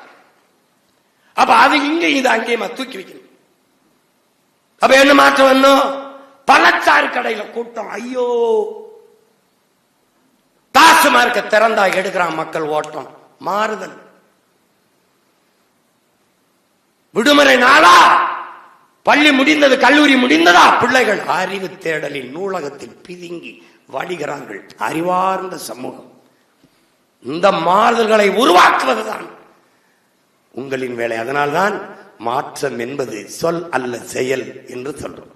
நீங்களே அன்பு பிள்ளைகளே, ஆள் மாற்றத்திற்கு, ஆட்சி மாற்றத்திற்கு வந்தவர்கள் அல்ல, ஆட்சி முறை மாற்றத்திற்கு வந்தவர்கள். இந்த ஆளை தூக்கி இந்த ஆளை மாத்துறது, இந்த ஆளை தூக்கி அது இல்ல. என் அன்பு தம்பி தங்கைகளே, ஒரே மண், ஒரே அச்சு. இதில் எவன் உட்கார்ந்து அறுத்தாலும் செங்கல் ஒரே மாதிரி தான் வரும். ஒன்னு அச்ச மாத்தணும், இல்ல மண்ணை மாத்தணும். இப்ப நாம என்ன செய்யறோம்? ரெண்டு மாத்திரம். அப்ப புதிய ஒன்று வரும். அதான் எது? புதிய ஒரு தேசம் செய்வோம். மக்கள் புரட்சியால் அதை உறுதி செய்வோம். இதுக்கு யார் தேவைப்படுது? அததான் பாட்டம் சொல்றான். ஒளி படைத்த கன்னி நாய் வா, உறுதி கொண்ட நெஞ்சி நாய் வா, களிபடைத்த மொழியினாய் யாரு? தமிழ் பிள்ளையே வா, களிபடைத்த மொழியினாய் வா, கடுமை கொண்ட தோழினாய், வலுவான தோள்களை கொண்டவன் வா. அவனே சொல்றான், உடலினை உறுதி செய்கிறான். உடலினை உறுதி செய். எண்ணுவது உயர்ந்து சொன்னவன் ஊன் விரும்பு என்று சொல்லவில்லை, ஊன் மிக விரும்புகிறான். நல்லா சாப்பிடுறான், சாப்பிட கறி மீன் மாட்டுக்கறி எல்லாம் சாப்பிடுறான். சாப்பிட்டு அட போடா, உடலினை உறுதி செய். அழகு எது? முகிழ்க்கும் தசையிடை அரும்புவதே அழகுங்கிறான் தமிழ் தென்றல் திருவிக. என்ன சொல்றான்? முகிழ்க்கும் தசையிட கட்டுக்கட்டா இருக்குண்டா, மசில்ஸ் அப்படி நிக்கணும்டா, அவன் தான்டா அழகு, அதான்டா அழகுங்கிறான். முருகன் ஏன் அழகு? முருகன் என்றால் என்ன? முருகன் என்றால் என்ன? அழகன். அழகன் என்றால் முருகன். காடுகளில் மலைகளில் ஏறி ஏறி ஓடி ஓடி முறுக்கேறி இன்னைக்கெல்லாம் நீ கஷ்டப்பட்டு உருவாக்குற சிக்ஸ் பேக் அன்னைக்கு அப்படி நின்னா, அதனால முருகன், அதனால முருகன் அழகன். நீ இதுக்கு முன்னாடி ஒரு முருகனை கும்பிட்டு இருந்த, பிடிச்சி வச்ச கொலக்கட்டை மாதிரி நின்று வேலை இப்படி வச்சுட்டு சாத்தி வச்சு நின்று பார்த்திருக்கடா. அவன் பேரை நான் வந்தேன், போடுறா பாட்டனை, போடுறா கட்ஸ் சிக்ஸ் பேக் போடுறா, வேலை புறா அப்படி வேலை. இப்ப நீ எங்க பழைய முருகனை காட்டு பார்ப்போம், காட்டு பார்ப்போம். ஏன்? அவன் பேரை நிறுவிட்டேன். இனி எந்த காலத்திலயும் அதை நீ பார்க்க முடியாது. நானே பாக்குறேன், ஒரு பாறை வந்து போயிட்டு இருக்கு, பின்னாடி எங்கால் நின்று என்னை பார்த்து இருக்கிறவள, என்னடா போயிட்டு வரேன் அப்படின்னு. எவன் நாக்காட்டி அடிச்சாலும், எவன் திருமணத்தை அழைப்பதில் அடிச்சாலும் அங்க எங்கால் தான் இருக்கான். எழுதி வச்சுக்க. இன்னும் 10 ஆண்டுகளில் என் தலைவன் படம் இல்லாத எதுவும் இருக்கு, நிறுவிட்டுதான் போவேன். நான் நிறுவுவேன். அதனால நான் சொல்றேன், நாங்கள் நினைக்க பிறந்தவர்கள் அல்ல, நிரூபிக்க பிறந்தவர்கள்.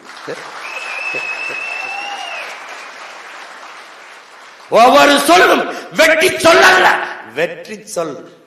வெற்றி சொற்கள் ஒவ்வொன்றும் நடக்கும். என்ன என் பாட்டனும் தாத்தனும் சொன்ன பேரன் சொல்றது நடக்கும். நடக்குதா இல்லையா? என் நம்பி இளந்தமிழ சேர்க்கதான் போடுவான். ஐயோ ஐயோ எங்க அண்ணன் சொல்லிட்டாரே, அவர் சொன்னா நடந்து வேற செய்யுமேம்மா, வருவா அவர் சொன்னா நடந்துற வேற செய்யுமேன்னு நான் சொல்லுவேன்ல. அவன் அடிப்பேன், யாரு வட இந்தியா வந்து உன்னை அடிப்பேன், அப்ப எங்க நீ துடிப்ப, அப்ப அடி விழும்போது ஐயோ சீமான் தான் அழுவேன், ஐயோ அம்மாலாம் அழமாட்டேன். நீ என் தாத்தன் பாலை விற்பது போல தண்ணீரை விற்பான்டானாரு. நான் அது மாதிரி காத்த விற்பான்னு நீ நம்பல.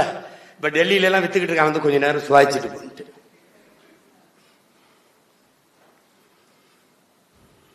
இதனால இது நடக்கும். உறுதி கொண்ட நெஞ்சினாய் வா, கொடுமை கொடுமை கண்ட தோழி, நல்ல வலிமையான தோல் கொண்டான். தெளிவு படைத்த மதியனாங்கிறான், நல்ல சிந்திக்கக்கூடிய. அதான் சொல்றான், சொல்லுவது தெளிந்து சொல், செய்வது துணிந்து செய்கிறான் பாரதி. நமக்கு தான் கடிப்பிக்கிறான். அதை நமக்கு தான் கற்பிக்கிறான். உடலினை உறுதி செய், ஏறு போல் நட, நேர்வட பேசு, புறம் பேசாத,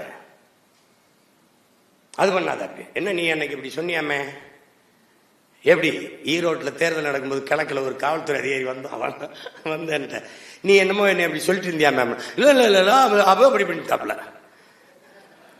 போலீஸை கண்டு பொறுக்கி தாண்டா பயப்படுவோம், போராளி எதுக்கு பயப்படணும்?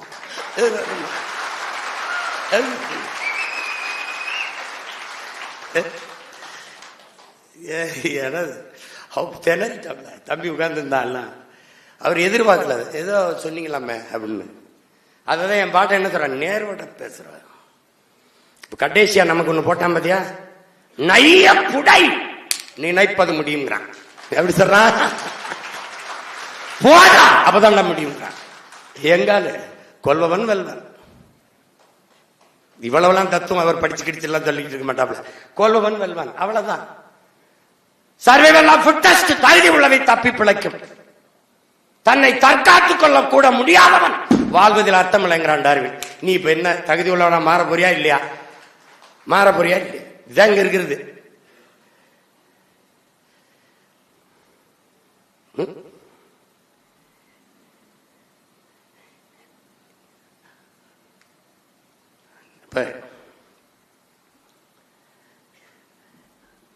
பாட்டேன் அப்படி தாத்தேன் அப்படின்னு துடி தெளிவா இளந்தமிழா தமிழ் காக்க துறைதோறும் துறைதோறும் தொண்டு செய்வாங்க.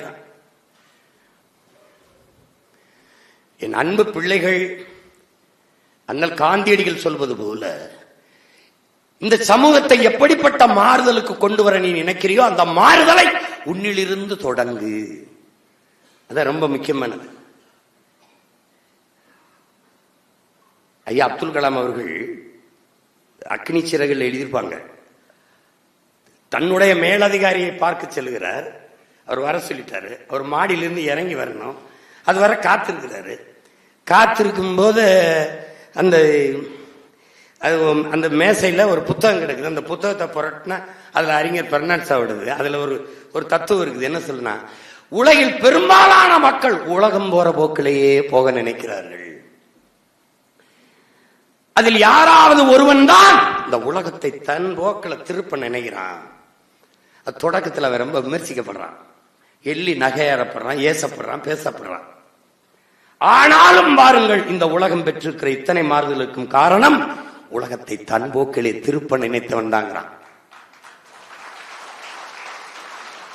அப்படிதான் மார்க்ஸ், அப்படிதான் லெனின், அப்படிதான் பிளாட்டோ, அப்படிதான் அரிஸ்டாட்டில், அப்படிதான் சாக்ரட்டிஸ், அப்படித்தான் ஃபிடல் காஸ்ட்ரோ, அப்படிதான் சேகுவேரா, அப்படிதான் அம்பேத்கர், அப்படிதான் பூலே, அப்படிதான் புத்தன், அப்படிதான் எல்லாரும், அப்படிதான் நபிகள் நாயகம், அப்படிதான் இறைமகன் இயேசு, அப்படிதான் இறை தூதர் செல்லவர்கள், எல்லாரும் அப்படிதான்.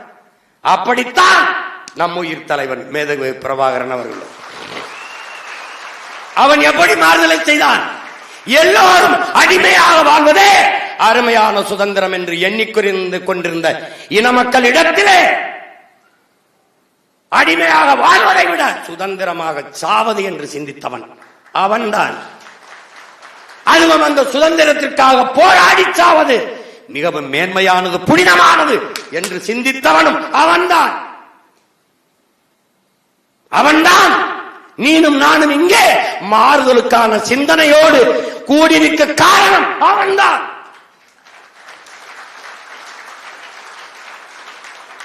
உரிமைக்காக உயிரே கொடுக்கலாம் என்று உயிரை கொடுத்த முத்துக்குமாரின் மூத்த விதையும் அவன்தான்.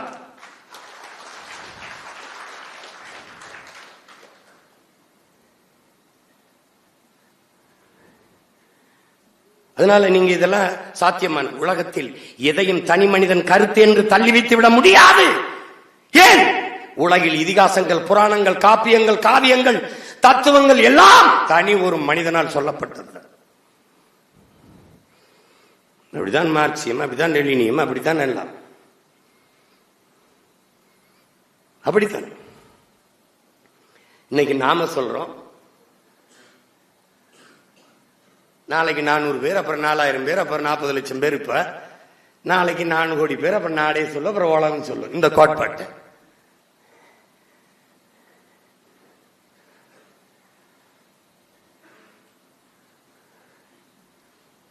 அப்ப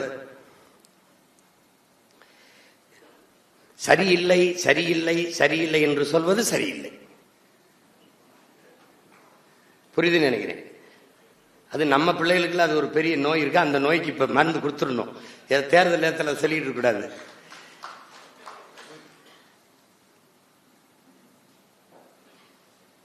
ஏன்னா இந்த நோய் எனக்கு இருந்தது, அதனால நான் சொல்றேன். எனக்கு ஒரு மருத்துவர் இருந்தது, சரி பண்ணாப்ல. இதே மாதிரி தான் தம்பிகள் மாதிரி நான் அப்ப 17 வருஷம் ஆயிடுச்சு இல்ல, போயிட்டு வந்துட்டு அவங்க சரியில்லை. அண்ணன் நம்மளை ரொம்ப மகிழ்ச்சியா பாராட்டுவாரு, எல்லாம் தெரிஞ்சுக்கிட்டு சொல்றாப்புல தம்பி அப்படின்ட்டு. அதெல்லாம் அவங்க சரியில்லை, இவங்க சரியில்லை, அவங்க சரியில்லை, இவங்க சரியில்லை அப்படி கேட்டே இருப்பாப்ல. கேட்டே இருந்து கடைசியா எல்லாரும் சரியா இருந்தா நாம எப்ப போராட வேண்டிய தேவை வரப்போகுதுன்னு சரியில்லாத சரி செய்யணும்ப்பா, அதுக்கு தாப்பா நம்ம வந்திருக்கோம்ல. எப்படி எப்படி எப்படி பேசுவாப்புல ஒரு. அதுதான் என் பிள்ளைகளுக்கு நான் சொல்றேன், டேய் சரியில்லைன்னு சொல்லிட்டு இருக்காதரா, நீ சரியா இருக்க இறங்கி செஞ்சிருப்பா, அவ்வளவுதான்ப்பா. அததான் திரும்ப திரும்ப சொல்றது என்ன மக்களுக்கு, எளிதானதை செய்யாதீர்கள், சரியானதை செய்யுங்கள். அவன் என்ன சொல்றான், குறுக்கு வழியில் சென்று நீ விரைவில் வெற்றியை தொடுவதை விட நேர் வழியில் சென்று மெதுவாக வெற்றியை தொடு, அதான் மேன்மையானதுங்கிறான். லிங்கன் என்ன சொல்றான், லிங்கன் நான் மெதுவாக நடந்து வருவேன், ஆனால் ஒருபோதும் பின்வாங்க மாட்டேன், பின்னோக்கி நடக்க மாட்டேன். திரும்பி போறது பின்வாங்கிறது கிடையாது. நம்ம எல்லாத்துக்கும் எதிர்த்து பேசுறதுல நம்ம பதுங்கிட்டு அப்படி அமைதியா இருக்கிறது, அப்படி இது பண்றது, இதெல்லாம் பயன் இல்லை. என் உடன் பிறந்தார்களே சொல்லுங்க எல்லாருக்கும், நாங்க பயந்துகிட்டு பேசாம இல்ல இல்லையா. உன்னை எதுக்குற அளவுக்கு உனக்கு தகுதி இல்லை, நான் உன்னை எதுக்கு நிக்கிற அளவுக்கு. எனக்கு நண்பனா இருக்கிறதுக்கு, தம்பி தங்கச்சியா இருக்கிறதுக்கு ஒரு தகுதியும் தேவையில்லை. ஆனால் எங்களை எதிர்த்து எதிரியாக நிக்கிறதுக்கு நிறைய தகுதிகளை நீங்க வளர்த்துட்டு வரணும், வளர்த்துட்டு வரணும். சும்மா வரலாம், என்னை ஒரு தடவை எதிர்த்து விட்டுரு, என்னை எதிர்த்து விட்டுரு அப்படிலாம் செய்ய முடியாது. இங்கே பல ஆண்டுகளுக்கு பிறகு இப்பதான் அவன் கோட்பாட்டு போட்டியை, கருத்தியல் போட்டியை சந்திக்கிறான். அவன் பெரியார் இல்லாம அரசியலே இல்லை இந்த மண்ணில். அது உங்களுக்கு தெரியுமா உங்களுக்கு, அவரால் எங்களுக்கு ஒரு அரசியலும் இல்லைன்ட்ட. நீ பெரிய புரட்சியாளன்டா, உலகத்துல தடை செஞ்சுட்டான்டா. தலைவர் பிரபாகரன் சொன்னா சிறைடா, போட்டு போட்டு பார்த்து சோர்வடைய வச்சான பத்தியா, நீ அடிச்சு அடிச்சு அடிச்சவனே டயர்டானது பத்தியா தம்பி. அதனால அடிச்ச கைப்புள்ளையே அப்படின்னா அடிவான அந்த கதையா அடிச்சு சொன்னான். சிறையில போட்டு போட்டு போட்டு போட்டு இதுக்கு மேல இவனை என்ன செய்யறது, விடுப்பா போய போய அப்படின்னு. இப்ப அவன் என்ன தெரியுமில்ல, இனிமேதான் ஆரம்பிப்பேன் ஆட்டத்தை. அண்ணன் அவன் வந்து, என்னை விட்டுருப்பா, என்னை விட்டு வா, என்னை நீ வெல்லவே முடியாது, சரணடைச்சிரு, வழி கிடையாது. சும்மா தான் பேசிட்டு கிடப்பா. அவர் இல்லைன்னா இவர் இல்லைன்னா, டேய் அவன் இறக்கிட்டான் அந்த கொடியை, திருப்பி அதே கொடி அவர் வைக்க கூடாது, தடை சென்னா அவரையே வச்சு பதிவு செஞ்சு அவரையே தலைவர்னு வச்சு தெரு தெருவா பேசி எத்தனை பேர், அவரை மட்டும் நீங்க விட்டீங்கன்னா இன்னும் உங்களுக்கு நிறைய ஓட்டு விடும். அந்த ஓட்டு வேணாம், அந்த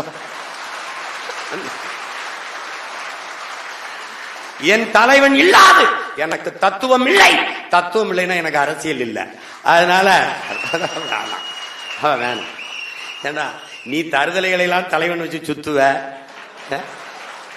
தன் இன விடுதலைக்கு தலையவே கொடுக்க நின்றவன், தன்மானமிக்க மறவன் தமிழின வரலாற்றில் என் தலைவன் மட்டும்தான். அவனை விட்டுட்டு அரசியல் செய்ய, அரிசி வியாபாரம் கூட பார்த்து பொழைச்சுக்கிறேன், அவனை விட்டுட்டு இந்த வேலையை செய்ய முடியாது. எழுதிட்டோம்ல, பிறக்கிற பிள்ளைகள்லாம் பேர் சொல்லி பிறக்குது, பிரபாகரன் பிரபாகரன். அப்படி பிறந்த பிள்ளைகள் பெரியப்பா மாமா தலைவன் சொல்லி போறாங்க. யாரா அது, யாரா என் மையம் சொல்லாது தான் பெரியப்பாங்கிறான். அதெல்லாம் காலத்தை மாற்றி கொண்டிருக்கிறோம். தலைவரோடு எடுத்த படத்தை பெட்டிக்குள்ள வச்சு குழிய தோண்டி பூமிக்குள்ள புதைச்சவர்களா இருக்கிறாங்க. எடுத்த படத்தை போட்டு ஒட்டி பாப்பம்டா வாடா அப்படின்னு போட்டு அடிச்சு கனடால கைது பண்ணிட்டு புரட்டி புரட்டி பத்தமா 2 பெரிய புத்தகத்தை வச்சு புரட்டி புரட்டி புரட்டி புரட்டி வந்து கடைசியா இந்த 2 பேரும் நிக்கிற படத்துக்கு வந்துட்டான். இது கொடி symbol of LTTE. No our forefather flag. நான் சண்டை போடுறேன், ரொம்ப நேரம் சண்டை போடுறேன் அவனுக்கு. இல்லை என் பரம்பரை கொடி இது சோலாஸ். அவனுக்கு ஒன்றும் புரியல. சரி இதை விட்டான். இது யாருன்னு கேட்டாப்ல, இது என்ன அப்படின்னு. My elder, my brother, our leader அப்படின்னா அப்படி யோசிக்கிறான். கடைசி பக்கம் அது 2 பேரும் எதை எடுத்துட்டாங்க வச்சிருக்காப்ல, இது என்ன அப்படின்னு. அவர் லீடர். எனக்கு மட்டும் இல்ல, ஒரு 13 கோடி தமிழனுக்கு அவர் ஒருத்தன் தான் தலைவர்.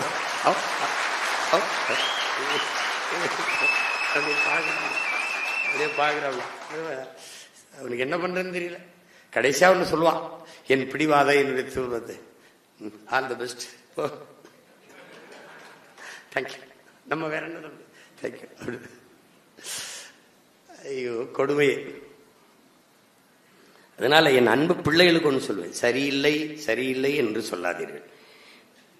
பிழை யாருடையதாகவும் இருக்கட்டும், யாருடையதாகவும் பிழை இருக்கட்டும், திருத்துபவர்கள் நீங்களாக இருக்கும்.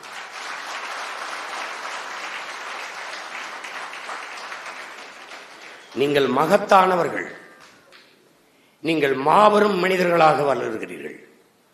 காரணம் மார்க்ஸ் சொல்கிறான், ஒருவன் தானும் தன் குடும்பமும் வாழ வேண்டும் என்று உழைக்கத் தொடங்கினால் அவன் மனிதனாகிறான்.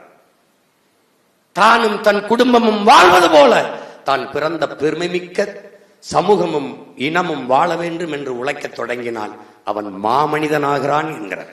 நீங்கள் அப்படி பார்த்தால் ஒவ்வொருவரும் மாபெரும் மனிதர்கள்.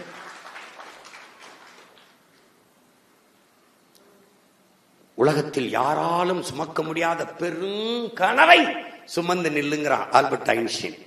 அதான்டா உலகத்துல எல்லாத்தை விட பெரிதுங்கிறான். நீங்க அப்படிப்பட்ட ஒரு கனவை சுமந்து நிற்கிறீர்கள். அது என்ன? அடிமை அன்னை தமிழ் சமூகத்தின் விடுதலை என்கிற மிகப்பெரிய கனவை சுமந்து நிற்கிறீர்கள். இங்க என்ன சொல்ற, மாற்றம் என்பது என்னன்னா, தொடக்கத்துல ரொம்ப கடினமா இருக்குங்கிறான். தொடக்கத்துல ரொம்ப கடினமா இருக்கும், அப்புறம் கொஞ்சம் குழப்பமா இருக்கும், கடைசி அதான்டா ரொம்ப அழகா இருக்குங்கிறான். முதல்ல நீங்க நினைச்சிருப்பீங்க இதெல்லாம் ஒரு கட்சி. என் தம்பி மணிச்சந்திரன் கூட நினைச்சிருப்பான், நம்ம இமாயனை கட்சிக்கு கொண்டு வர என்ன பாடுறா பட்டம். எங்க அப்பா இப்படி வெள்ள இது ஒரு இது போட்டு அப்படி இருக்காரு. நான்லாம் அப்படி சார் சொல்லுங்க ஐயா, சொல்லுங்க ஐயா, ஐயா ஐயான்னு கூப்பிட்டேன் இவரை. ஐயா இப்ப பல ஐயா வாங்குறாப்ல. ஐயா ஐயா ஐயா கல்லூரி அவர் பாராட்டுறாப்ல நம்ம வேலையெல்லாம். சரிங்க ரொம்ப நன்றிங்க. எங்க கல்லூரி விழாவுக்கு நீங்க வரணும், பேசுறோம் அப்படின்னு சொல்றாப்ல. ஒவ்வொருத்தரா கொண்டாந்து கெதி சேர்த்தோம். இப்ப மணி சிந்தா நினைப்போம், இந்த ஆளும் தூங்க மாட்டான், நம்மளையும் தூங்க விட மாட்டான். நாங்க என்ன பண்ணுவோம்னா, ராத்திரிக்கு இப்படி வண்டியில போகும்போது 1 மணி 1:30 இப்படி போயிட்டு இருப்போம். அப்படி இங்கிருந்து தூத்துக்குடி பக்கம் அங்கிட்டு சேலம் அப்படி போகும்போது நம்ம தூங்காம போயிட்டு இருக்கோம். இந்த பயில தூங்க போடுறா, அவனுக்கு போடுறா போடு, எவன் முடிச்சுக்கிட்டு இருக்கான்னு பார்ப்போம். ஏன்னா விழிப்புணர்வே விடுதலையின் முதல் படிக்கிறார் தலைவர். போடுறது போட்ட உடனே பலவர் தூங்கி எடுக்க மாட்டான். சில பேர் எடுத்து, அண்ணே என்ன இது பிரச்சனை அண்ணே ஏனே அப்படின்னு. ஒரு பிரச்சனை இல்ல, நல்லா தூங்குறியான்னு பார்த்தேன். அதுக்கப்புறம் அவன் எப்படி தூங்குறது?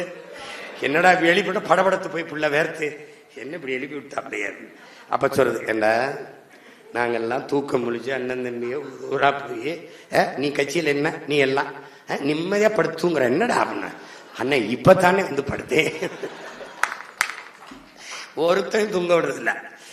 நான் முடிச்சுக்கிட்டு இருக்கும்போது உனக்கு என்ன தூக்கம்? ஒரு சேட்டை பண்ணிடுறது. அது மாதிரி மனுஷன் நினைச்சிருப்பான்.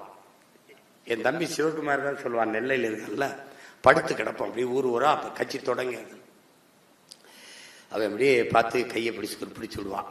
அண்ணா மூத்தோர இது சரியா வருமா முத்தோர? உங்களை பார்த்தா எனக்கு பாவமா அழுகையா வருது முத்தோர. ஏய் ஏண்டா பக்கத்துல கார் வேண்டாம் டேய் சொல்றா வேண்டாம் அப்படின்னு. இல்லை முத்தோர நீங்க போய் சினிமா எடுத்து அந்த வேலையை பாரு. நான் போய் இந்த வக்கீல் தொழிலை பார்த்து ஏதாவது பண்றோம். எப்படி முத்தோரை இவங்களா அப்படி எப்படி முத்தோரை இவங்களோட போய் நம்ம எப்படி முத்தோரை வர்றா பேசாம வெட்டி ஏடா நீ கொலையாகி என்னையும் கொலையாக்கிட்டு கூட அப்படின்னா.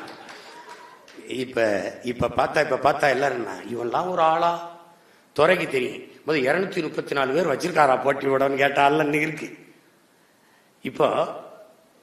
இப்போ வந்து தம்பி உங்களை பார்த்தா பாவமா இருக்கு தம்பி, எம்பிட்டு கஷ்டப்படுறீங்க தம்பி இந்த வாடகை வீட்டில் இருந்துக்கிட்டு.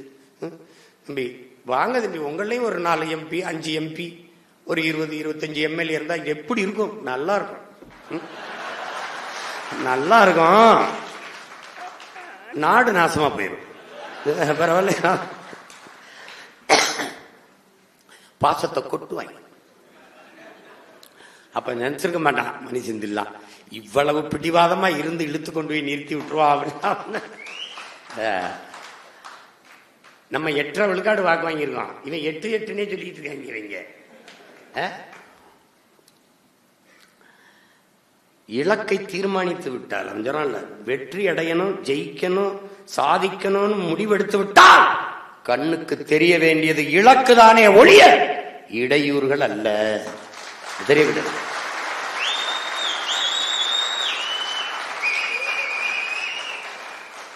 அர்ஜுனன்ட்ட வெள்ள கொடுத்து அர்ஜுனா குருவி, அங்க ஒரு குருவி இருக்கு, அந்த குருவின்னு முதல்ல போன கவஞ்சிருந்து கிளை தெரியுது, கிளைக்கு எல்லாம் ஒரு குருவி தெரியுதுன்னா.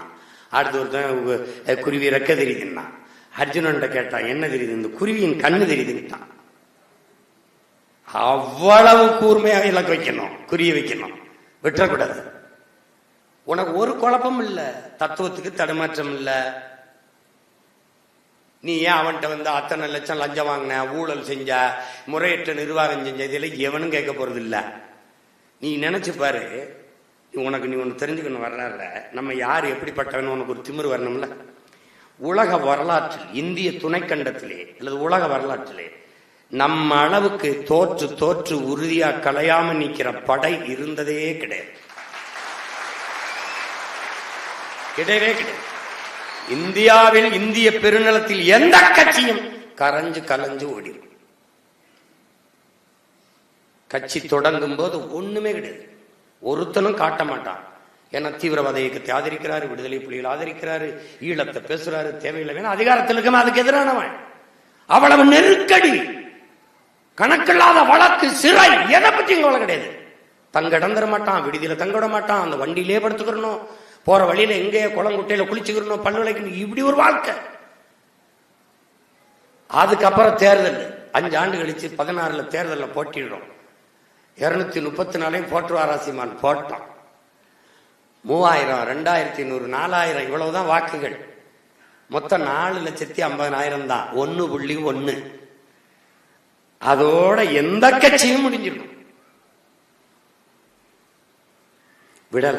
அடுத்து நடந்த உள்ளாட்சி தேர்தல், அடுத்து நடந்த இடைத்தேர்தல், அடுத்து நடந்த பாராளுமன்ற தேர்தல் 4.5 லட்சம் 17-18 லட்சமா உயருது. எப்படி பாரு. காரணம் என்ன? உறுதி, நிலைத்த தன்மை கொண்ட கொள்கையில் உறுதியான நிலைப்பாடு, சமரசம் இல்லை, சாய்வு இல்லை. ஏன் நம் முன்னவர்கள் படிப்பினையா இருக்கு. பொலிட்டிக்கல் ரெவல்யூஷன் தொடக்கம், அப்புறம் பொலிட்டிக்கல் என்ன சொல்றது, பிசினஸ், அதுக்குள்ள அடக்கம்.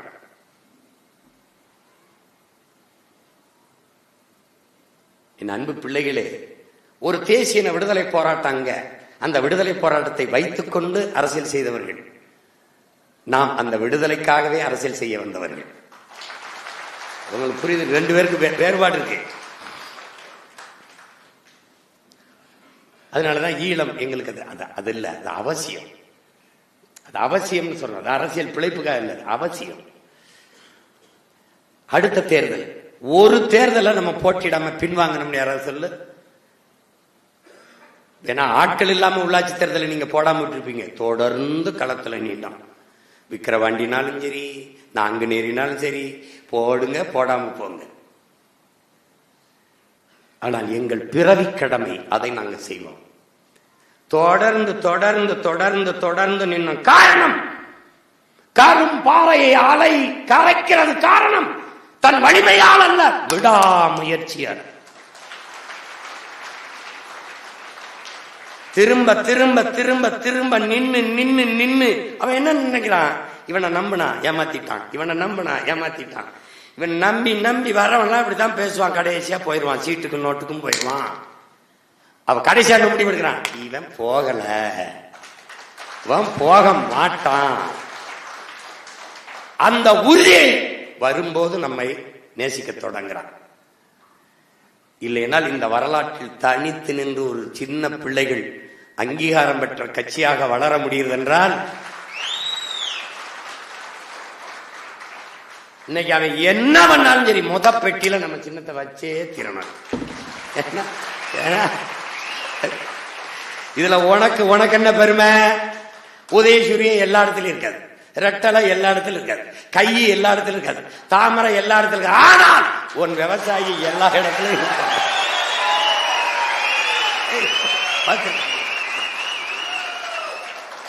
என் அன்பு பிள்ளைகளை, சரித்திரம் சொல்லுது, சரித்திரம் வரலாறு சொல்லுகிறது. உன் பெயரை நான் பதிவு செய்ய வேண்டுமானால், சரித்திரத்தில் உன் பெயர் இடம்பெற வேண்டுமானால், நீ என்னை பல முறை தொட்டு விட்டு செல்ல வேண்டும். யார் சொல்றது? முயற்சி. என் அன்பு பிள்ளைகளே, ஒரு முறை செய்வது முயற்சி. தோற்று போனால் விட்டு விட்டு செல்வதுதான் தோல்வி. தலைவர் சொல்றாரு, வீழ்வதல்ல தோல்வி, விழுந்தே கிடப்பதுதான் தோல்வி. ஒரு மனிதன் யானையை விட மெதுவாக விழ வேண்டும், ஆனால் எழும்போது குதிரையை விட வேகமாக எழ வேண்டும். பட்டக்கணும். அப்படி வீழ்ந்தே கிடப்பதான் தோல்வி. நம்ம அப்படி செய்யல. விழ விழ எழுவோம், விழ விழ எழுவோம், ஒன்று விழ ஒரு 100 எழுவோம், விடுதலை உணர்வோடு எழுவோம்னு எழுதுறோம். எழுந்து எழுந்து வந்துகிட்டே இருக்கோம். நல்லா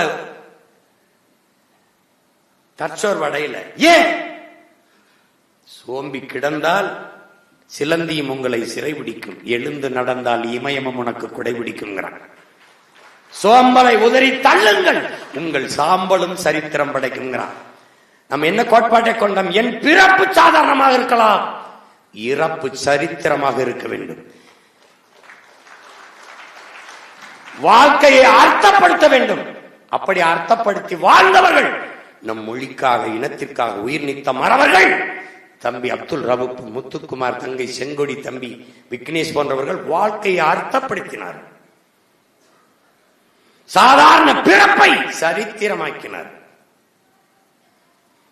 தமிழர்கள் பிறந்த நாள் கொண்டாடுகிற மரபல்ல, இறந்த தினத்தை தான் போற்றுவார்கள். ஏனென்றால் பிறக்கும் போது என் தாத்தன் தெய்வ திருமகன் அல்ல, பிறக்கும் போது என் தாத்தன் பெருந்தலைவர் அல்ல, பிறக்கும் போது என் பாட்டன் கப்பல் ஓட்டிய தமிழன் அல்ல, செக்கிழுத்த செம்மல் அல்ல, பிறக்கும் போது தமிழ் தென்றல் அல்ல, பிறக்கும் போது தனித்தமிழ் அடிகளார் அல்ல, பிறக்கும் போது முத்தமிழ் காவலர் அல்ல. இப்படி நம்ம முன்னோர்கள் பிறக்கும் போது அல்ல, ஆனால் மரிக்கும் போது, மரணிக்கும் போது மகத்தான சாதனையாளர்களாக மண்ணிலே விழுகிறார்கள். அதனால் தமிழ் சமூகம் அவனை போற்றுகிறது தெய்வமாக. அதனால வையத்துள் வாழ்வாங்கு வாழ்பவன் வானுரையும் தெய்வத்துள் வைக்கப்படும் மறைமொழி போதிக்குது. ஒரு முறை செய்யற தோற்று போற அது முயற்சி, மறுமுறை செய்யற அது தொடர்ச்சி. தோற்று போற மறுமுறை செய்யற விடாமுயற்சி, மறுமுறை தோற்று போற மறுபடியும் முயற்சிக்கிறார், அதற்கு பேர் தான் நம்பிக்கைங்கிறான். நல்லவர்கள் கூட தோற்றதாக செய்தி உண்டு வரலாற்றில், நம்பிக்கை கொண்டவர்கள் தோற்றதாக செய்தி இல்லைங்கிறான் நம் உயிர் தலைவர். உன்னை ஒருவனாலும் தோற்கடிக்க முடியாது, உன் நம்பிக்கையில் நீ தோற்கிற வரைங்கிறான் மாவீரன் சுபாஷ் சந்திர போஸ். இதை என் பிள்ளைகள் மனதில் வச்சுக்கணும். நீ உறுதியா வெல்லுவ, இந்த குறுக்க மறுக்க ஓடுறதெல்லாம் அது வருது. தாவும் புலிக்கு நாய் எந்த மூளைன்னா புலிக்கு அணில் எந்த மூளை? என்ன நீ களம் எப்படி இருக்கும் எந்த பக்கம் இருக்குன்னு தெரியாதவர்களா களத்தை பத்தி பேசியிருக்காப்ல.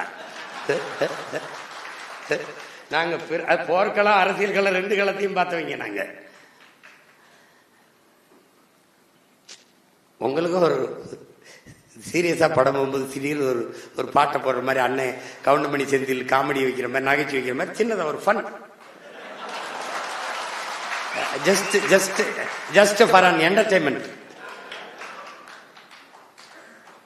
தீய சக்தி அவ்வளவுதானே.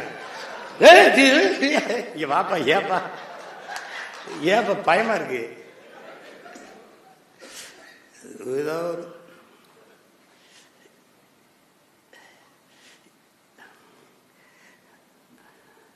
தம்பி அப்படிதான் இருக்கு. அதனால என் அருமை பிள்ளைகள், உங்களுடைய பணி இந்த தேர்தல் களத்தில் வாய்ப்பு எல்லாருக்கும், நமக்கு 234 இடம் தான் இருக்கு, அதுல எல்லாருக்கும் கொடுக்கணுங்கிறது கடினம். அதுல இந்த கட்சி சமூக நீதி கோட்பாட்டுப்படி கட்டமைக்கப்பட்ட ஒரு கட்சி உண்டென்றால் அது இந்திய பெருநிலத்தில் நாம் தமிழர் கட்சி மட்டும்தான். எல்லா சமூகங்களுக்கும் முன்னுரிமை கொடுக்குது தலைமை பொறுப்புல. நிராகரிக்கப்பட்ட தமிழ் சமூகங்கள் இருக்கு, ஆதிக்குடி தமிழ் சமூகம் இருக்கு, வேளார், வண்ணார், நாவிதர், மருத்துவர் குலம், பண்டாரங்கள், தச்சர், இந்த மாதிரி இதுக்கு அரசியல் பொறுப்பு உங்க தந்தது இல்லை. அதனால கட்சியில பொறுப்பு கொடுக்கிறோம். திருப்பி தேர்தலில் நிக்க வாய்ப்பு இவங்க தந்ததில்லை, நம்ம கட்சி கொடுக்குது. உங்களுக்கு புரியுதுன்னு நினைக்கிறேன். ஒரு சமூக நீதி அடிப்படையில் எல்லா சமூகங்களுக்கும் முன்னுரிமை, பெண்களுக்கு சம உரிமை. அதனால சரிபாதி பெண்ணுக்கு மகளிர், மாணவர் பாசறையா இருந்தாலும், இளைஞர் பாசறையா இருந்தாலும், குருதி எல்லாத்துலையும், மாநில ஒருங்கிணைப்பு எல்லாத்துலையும் சரிபாதி கொடுக்கும். இந்த விளங்கணும். போட்டி 234 தான், அது 234 பேர் தான் நிக்க முடியும். அது நான் நின்னானே, என் தம்பி நின்னானே, என் தங்கச்சி நின்னானே என்கிற எண்ணம் என்னைக்கு வருதோ அன்னைக்குத்தான் நீ உண்மையிலே சிறந்த தலைவனாக மாறுகிறாய்.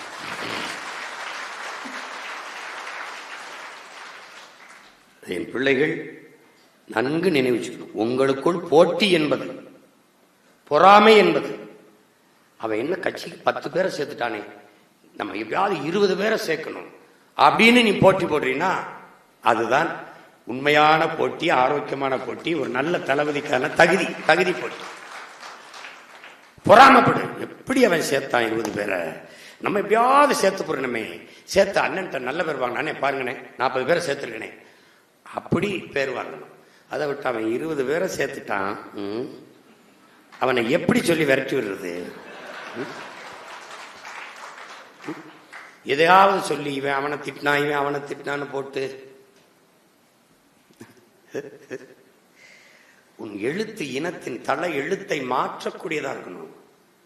சும்மா போட்டு எழுதிக்கிட்டு ஏதாவது போற இதெல்லாம் போட்டு எழுதிக்கிட்டு பண்ணிட்டு கூடாது. அது ஒரு புரட்சிக்கார வேலை இல்லை. சாதாரண அரசியல் இயக்கத்துல நீ இல்ல. திராவிடம் இல்லாம அரசியல் இல்லைன்னா, ஆனா திராவிடம் இல்லாத ஒரு அரசியல் இயக்கத்தை உருவாக்கி எளிய பிள்ளைகள், அண்ணன் யார், சாதாரண மகன் 3வது பெரிய கட்சியாக கொண்டு வந்து நிறுத்த முடியுதுன்னா அது சரித்திரத்தில் சாதனை, பெரிய பெரிய சாதனை தான். அதெல்லாம் பெரிய சாதனை தான். எங்க அம்மா தமிழ்ச்செல்வியெல்லாம் இருக்காங்க, பேராசிரியர், ஓய்வு பெற்றவங்க. என் தாத்தா பாவலரேரு, என் தாத்தா புரட்சி பாவலன், பாரதி பாட்டன், பாரதி பாக்களை நான் பேசும்போது இதையெல்லாம் என் மகனை நீ பேசுறத கேட்க அவங்க எல்லாம் இல்லாத போயிட்டாங்களே அப்படின்னு.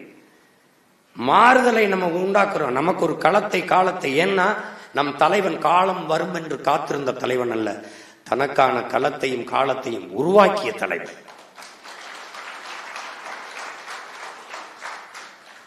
ஒரு புலி மறவன் 500 சிங்கள ராணுவ வீரனுக்கு சமமானவன்.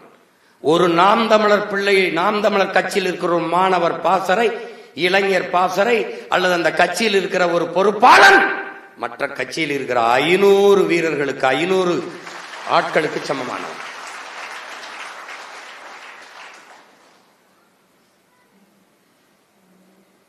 ஒருங்கிணைந்து செயல்படுங்கள். இயக்கம் என்பது இணைந்து இயங்குவது, அதுக்கு பேர் தான் இயக்கம்.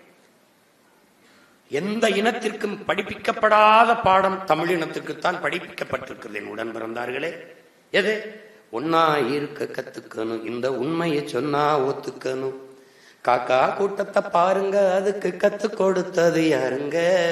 நம்ம ஐயா மதிப்பிற்குரிய கவிஞர் வாலி அவர்கள் எழுதினதான். ஒன்னா இருக்க கத்துக்கணும், இந்த உண்மையை சொன்னா ஒத்துக்கணும்.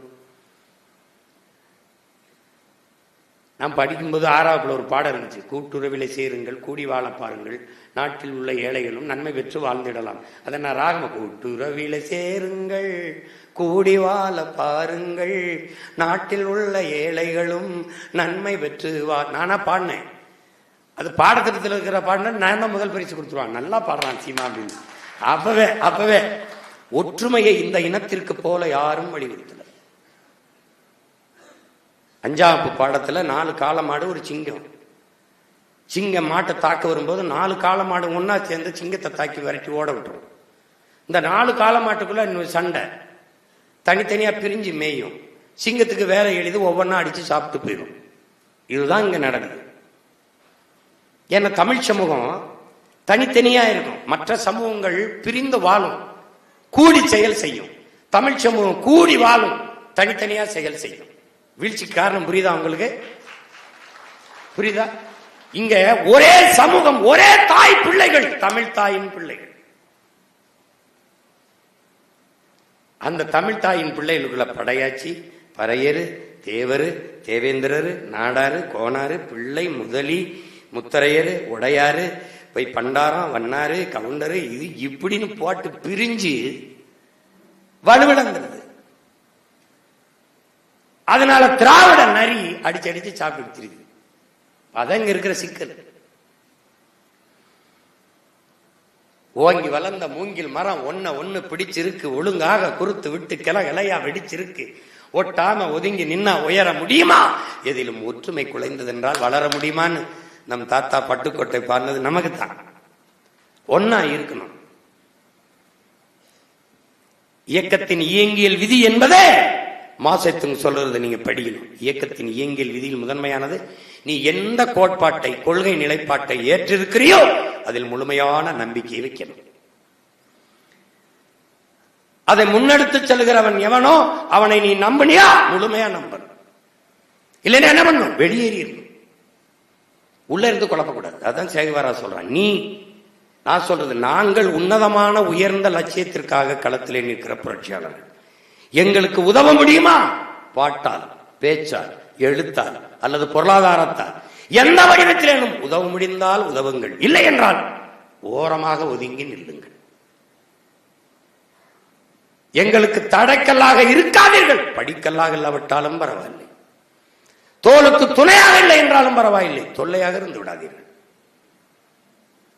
உள்ளே இருந்து துரோகத்தை செய்யாமல், துரோகியாக இல்லாமல் வெளியே போய் எதிரியாக இருங்கள். அது மேன்மையானது. அதுதான் இங்கே.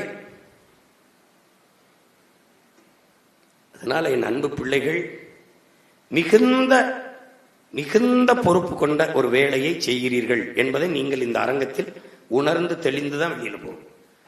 நீங்க இது இளைஞர் பாசறைன்னா மற்ற கட்சியில் இருக்கு இளைஞர் பாசறை, மாணவர் அணி, இந்த இளைஞர் அணியை ஏன் விட்டேன்? அதுதான் இந்த நாட்டுக்கு பிடிச்ச சனி பிணின்னு தான் தூக்கிட்டு பாசறை அப்படின்னு கொண்டு வந்தது காரணமே அதுதான்.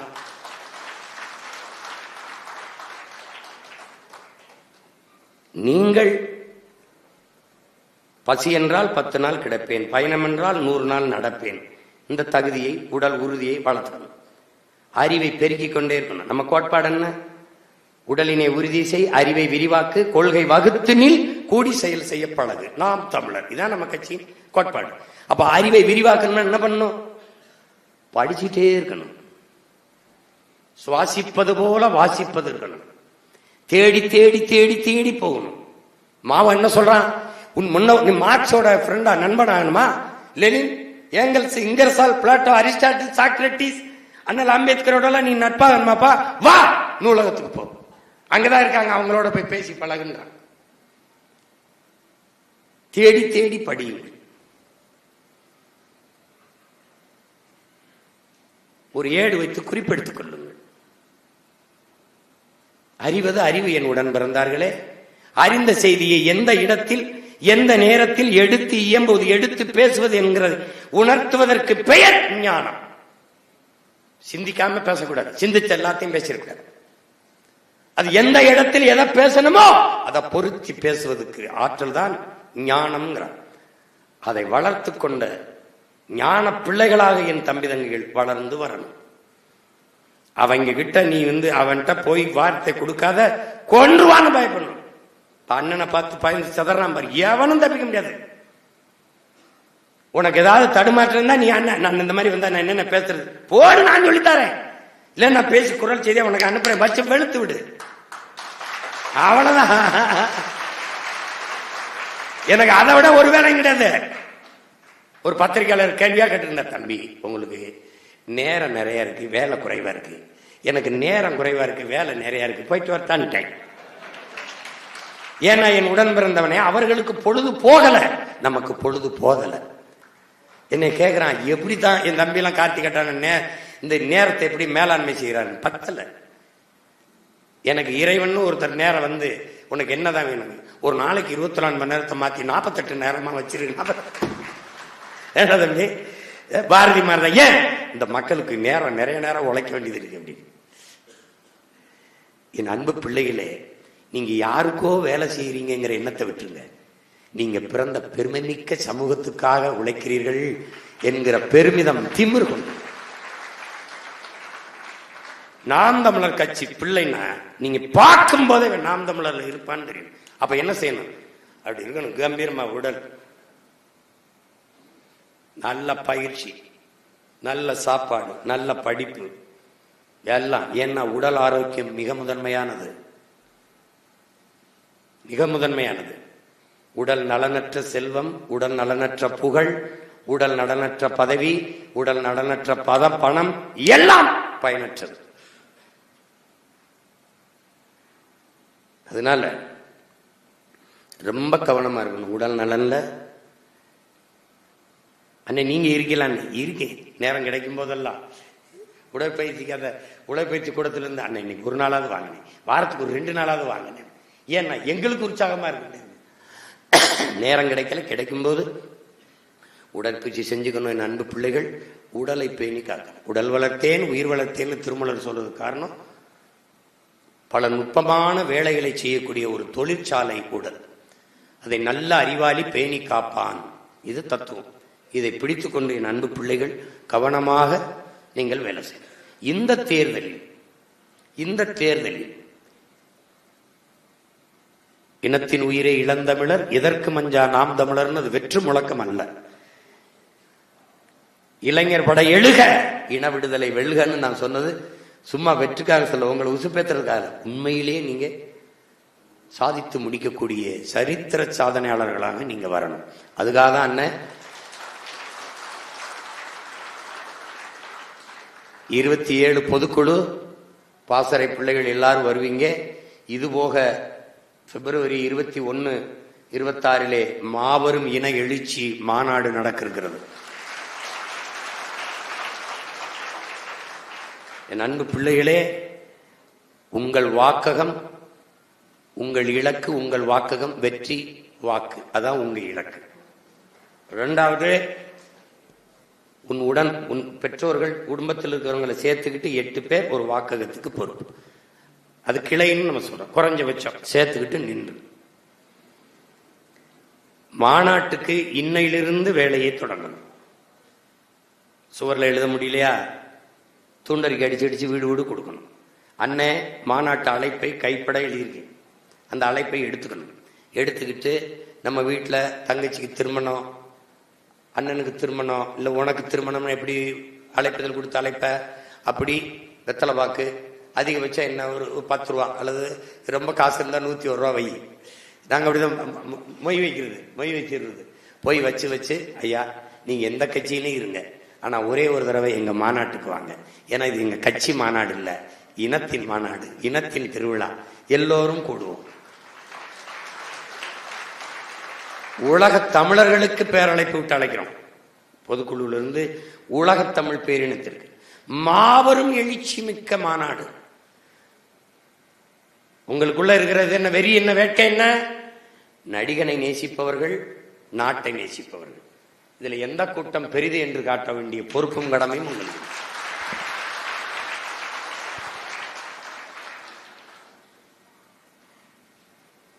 நீங்க என்ன, நீங்க மட்டும் வண்டி ஏறி வந்துடக்கூடாது. சித்தப்பா, பெரியப்பா, அம்மா, தங்கச்சி இன்னையிலிருந்தே கூட்டணும். அதுக்கு வாகன ஏற்பாடுகளை இப்பவே பதிவு செஞ்சிடணும். அந்த நேரத்தில் நம்மளை கூட விட மாட்டான். உங்களுக்கு தெரியும், எப்படியாவது இவனை பெரிய அளவில் கூட விடாம தடுக்கணும்னு நினைப்பான். கூடணும், பேரெழுச்சியாக கூடணும். கோட்பாடு என்ன? இது இனத்தின் திருவிழா, எல்லோரும் கூடுவோம், குடும்பம் குடும்பமாக கூடுவோம், கொடிய அரசியலை மூடுவோம். இது கொள்கை மறவர்களின் கூட்டம். கொடியவர்கள் எடுக்க வேண்டும் ஓட்டம், அல்லது கொள்ளையர்கள் எடுக்க வேண்டும் ஓட்டம். தத்துவம் என்ன எழுதணும்? கொள்கை மறவர்களின் கூட்டம், கொள்ளையர்கள் எடுக்க வேண்டும் ஓட்டம். திரும்ப திரும்ப பதிவு செய்து கடிதமாய் எழுதுவியோ அல்லது அலைபேசியில பேசி அழைப்பியோ எப்படி பண்ணுவியோ நீ கூட்டி வரணும். வாக்கு சேகரிக்கும் போது தம்பி ஹிம்லர் சொன்னார், எல்லாருக்கும் நான் சொல்றதுதான், நீங்க வாக்குக்கு காசு கொடுக்க முடியாது. காசு கொடுக்கறது நம்ம பழக்கம் இல்லை. அதுக்கு பதிலா மாறா மரக்கண்ணுகள் வாங்க காசு இல்லைன்னா மரக்கண்ணுகளை கொடையா பெறுங்க. ஒரு நண்பர், ஐயா 10 மரக்கன்று வாங்கி கொடுங்க, நல்லா இருப்பீங்க. ஒரு 20 மரக்கன்று, ஒரு 10 பூச்செடி, ரோஜா செடி, செம்பருத்தி, துளசி, இந்த மாதிரி செடிகளை எங்களுக்கு வாங்கி கொடுங்க. கொஞ்சம் புத்தகம் பரிசா கொடுங்க. இந்த புத்தகங்களை வாங்கி நம்ம அப்பா நம்மாழ்வாரோடது, ஐயா இறையன்போடது, ஐயா எஸ் ராமகிருஷ்ணனோடது, ஆகப்பெரும் எழுத்தாளர்கள் நம்மிடையே நிறைய மேதைகள் இருக்கிறாங்க. அவங்களுடைய எழுத்துக்களை வாங்கி அதை அப்படியே அதுல அன்னை எழுதி கைப்பட வச்சிருக்கேன். ஒவ்வொரு புத்தகமும் ஒரு விதை நெல். அடுத்த தலைமுறைக்காக அதை சேமிப்போம். சுவாசிப்பது போல வாசிப்பது இருக்கட்டும். தொட்டு பார்த்தால் காகிதம், தொடர்ந்து படித்தால் ஒவ்வொரு புத்தகமும் ஆயுதம். இப்படி எழுதி அண்ணன் கையெழுத்து போட்டிருக்கேன்.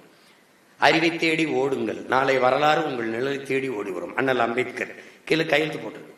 இந்த புத்தகங்களுக்குள்ள வச்சு கொடுங்க. அதுல சின்ன வேட்பாளர் அப்படி கொடுக்கும்போது கீழே போட மாட்டாங்க, மரக்கண்டை தூக்கி போட மாட்டாங்க. அந்த மரக்கண்டை வைக்கணும்னு தோணும். நீ ரோசா செடி, துளசி செடி, செம்பருத்தி செடி, பூச்செடியை கொடுத்தீங்கன்னா அதை கீழே போட மாட்டாங்க. அப்படி தொட்டியில சின்னதா ஒரு மண் சட்டில ஒப்பந்தம் பண்ணி பண்ணுங்களா. நம்ம நெகிழிக்கு எதிரானவர்கள் அதை கொண்டு கொடுத்துக்க கூடாது. அப்படி கொடுத்து வச்சின்னா அவங்க அதை தண்ணி ஊற்றும் போது நீ உறுதியா ஞாபகம். அந்த பூ பூக்கிறத பார்க்கும்போது 5 வாக்கு ஒரு வீட்டுல இருந்தாலும் ஒரு வாக்கு உங்களுக்கு போடுவோமே, இந்த பிள்ளைகளுக்கு போடுவோமே. நீ மரக்கண்டை கொடுக்கும்போது அம்மா அம்மா அம்மா இந்த மரக்கண்டுமா, இது நடுங்குமா, மரம் அண்ணன் எழுதியிருக்கீங்க. கடிதம் எழுதியிருக்கீங்க, கைப்பட சீமான் கையெழுத்து போட்டுருக்கீங்க. பார்க்கும்போது யாருக்கும் எதிரிக்கு கூட வீச மனசு வரும், கீழே போட அது எழுதிருக்கு. அப்படி என்ன சொல்லணும்? கொடுத்தா அம்மா அம்மா இது துளசி செடிமா, துளசி செடி, இதை வழங்கம்மா, நல்ல வாசம் வருமா, அது துளசியிலிருந்து வர வாசம் இல்லம்மா, உங்க பிள்ளைகள் நாங்க உங்க மேல வச்சிருக்க பாசம்மா. அம்மா ஒரே ஒரு ஓட்டு இந்த விவசாயிக்கு போடுங்கம்மா, விவசாயிக்கு போடுங்கம்மா, அம்மா விவசாயிக்கு போடுங்கம்மா. அப்ப என்ன பண்ணும்? விவசாயி வெற்றியடைந்தால் வாழ்ந்தால் அவன் மற்றவர்களை வாழ வைப்பான், உணவளிப்பான், வாழ்வளிப்பான். ஒரு ஓட்டுமா. மரக்கண்டு அம்மா போன தடவை யாருக்கு ஓட்டு போட்டீங்கம்மா? அது முக்கியம் இல்லம்மா, 5 ஆண்டு நீங்க ஓட்டு போட்டு தேர்வு செஞ்ச சட்டமன்ற உறுப்பினர் என்ன பலன் தந்தார்னு எங்களுக்கு தெரியாதம்மா. ஆனா இந்த மரத்தை நட்டு வழங்கம்மா, 5 ஆண்டுகள்ல ஆகப்பெரிய பலனை தரும்மா. இந்த மாவை வழங்கம்மா, இந்த நாவர், இந்த பலா, இந்த கொய்யா, இந்த சப்போட்டாவை வழங்கம்மா, உறுதியா உங்களுக்கு நல்ல பலனை தரும்மா. இந்த மரம் எப்படி பலன் தருமோ அப்படி உங்க பிள்ளைகள் எங்களுக்கு ஒரு ஓட்டை போட்டீங்கன்னா நாங்க நல்ல பலனை தருவோம்மா. அம்மா இப்படி நீங்கள் நம் பெற்றோர்களிடத்தில், நம் உறவுகளிடத்தில் அணுகுங்கள் பிள்ளைகளை. ஆனால் நீங்கள் இப்படி வாக்கு சேகரிக்கிறீங்கிறத எடுத்து நீ போட்டினா அடுத்த தொகுதியில் அவ ஆரம்பிச்சுவான். இதை நான் சொல்லி 7 மாசம் இருக்குமா, 8-9 மாசம், ஒரு கிட்டத்தட்ட ஆயிடுச்சு. ஒருத்தனும் செஞ்சதா தெரியல, ஒருத்தனும் செஞ்சதா தெரியல. ஒரே ஒருத்தன் நம்பி கார்த்திக் மருத்துவர் மட்டும்தான் செய்யறான். யார் செய்யறா? நீ செய்யறியா? இந்த கார்த்திக் என்னைக்கு செஞ்சான்?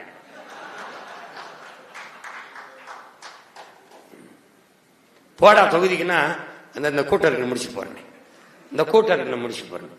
தேர்தலில் போட்டியிடும் போது அவரு நான் ஊரா போய் பேசுறேன். நீ பேசிதான் எனக்கு ஓட்டு வாங்கி கொடுத்தியாடா? டேய் போடா போய் நில்ற, அதெல்லாம் அண்ணன் பேசிக்கிறேன்னு பிடிச்சு தள்ளி விட்டுருக்கு. படையை தகுதியுள்ள தளபதிகள் முன்னின்று வழி நடத்தி போகணும். அன்பு பிள்ளைகளே, ஒரு தலைவன் படையை வழி நடத்தினா அந்த படையின் வலிமை வேற.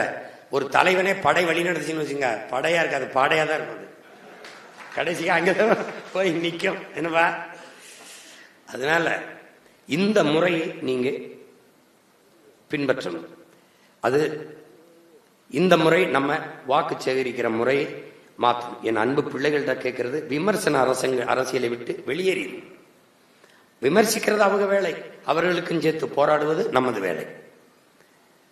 ஆக்கப்பூர்வமான அரசியலுக்கு வாங்க. உங்கள் நேரம், உங்களுடைய தமிழ், உங்களுடைய எல்லாம் எழுத்து பேச்செல்லாம் ஆக்கப்பூர்வமாக இருக்கட்டும். வெட்டி விமர்சனங்களை நேரத்தை வெட்டியாக செலவு பண்ணாதீங்க, தயவு செய்து செய்யாதீங்க. ஒண்ணுமில்லையா, பேசாம படுத்து தூங்கிருங்க, இல்ல படிங்க, இல்ல ஏதோ ஒரு இது பாட்டு கேளுங்க, எதே ஒண்ணு பண்ணுங்க. தெண்டமா விமர்சனங்களுக்கு பதில் சொல்லிக்கிட்டு நேரத்தை வீணடிக்காது. ஏனால் நம்மளிடத்தில் வாதத்தில் தோற்பவன் அவதூற கையில் எடுப்பான், அவன் திட்டிக்கிட்டு இருப்பான். நீ அதுக்கு பதில திட்டினா அவன் வெற்றி அடைஞ்சிருவான். புறந்தள்ளிடு, தூக்கி வீசிட்டு போயிட்டே இருக்கு, நீ ஆக்கப்பூர்வமா வேலை. அதனால இவர் ஒழிக அவர் ஒழிக கிடையாது. என் மொழி வாழ்க, என் இனம் வாழ்க, இதான் நம்ம கோட்பாடு. அப்ப என்ன பண்ண போறோம்? இந்த முறை நீயே பார்ப்ப, அவன் சரியில்லை இவன் சரியில்லை, நாங்கள் சரியானவர்கள், எங்களை கொஞ்சம் பாருங்க. எங்க ஆட்சியில நாடு எப்படி இருக்குது பாருங்க, சாலை எப்படி இருக்குது, போக்குவரத்து எப்படி இருக்குது, காவல் நிலையம் எப்படி இயங்குது, மருத்துவமனை எப்படி இயங்குது, பள்ளிக்கூடம் எப்படி இயங்குது, எல்லாத்தையும் நாம் தெளிவாக நம் மக்களுக்கு விளக்கி அண்ணன் சொல்லுவேன். அதை எடுத்து நீங்க கொண்டு போய் சேருங்க. தம்பி, 12 சீடர்களை வச்சு உலகம் முழுமைக்கும் இறைமகன் இயேசு கிறிஸ்துவத்தை கொண்டு போய் சேர்த்துற முடியும்னா, இத்தனை ஆயிரக்கணக்கான தம்பி தங்கைகளை வச்சு ஆக சிறந்த கோட்பாட்டை உங்க அண்ணன் கொண்டு சேர்த்துற முடியாதா? சேர்க்க முடியும், நம்மால் முடியும். நம்பிக்கையோடு களத்தில் நிற்கணும். நீங்கள் போட்டியிட்டால் உங்களோடு எல்லோரும் துணை நிற்க வேண்டியது பொறுப்பும் கடமையும். நீங்கள் போட்டியிடல் என்றால் போட்டியிடுகிற பிள்ளைகளோடு துணை நிற்க வேண்டியது உங்களுடைய பொறுப்பும் கடமையும். ஏனென்றால் இது நீங்கள் பிறந்த இனத்திற்கு செய்ய வேண்டிய பிறவி கடமை என்பதை புரிந்து உணர்ந்து களத்திலே என் அன்பு பிள்ளைகள் நிற்க வேண்டும். புரட்சி எப்போதும் வெல்லும், நம் வெற்றி அதை சொல்லும். நம் இலக்கு ஒன்றுதான், இனத்தின் விடுதலை. இனம் ஒன்றாவோம், இலக்கை வென்றாவோம். நாம் தமிழர், தமிழ் தாய் வாழ்க, தலைவர் பிரபாகரன் வாழ்க.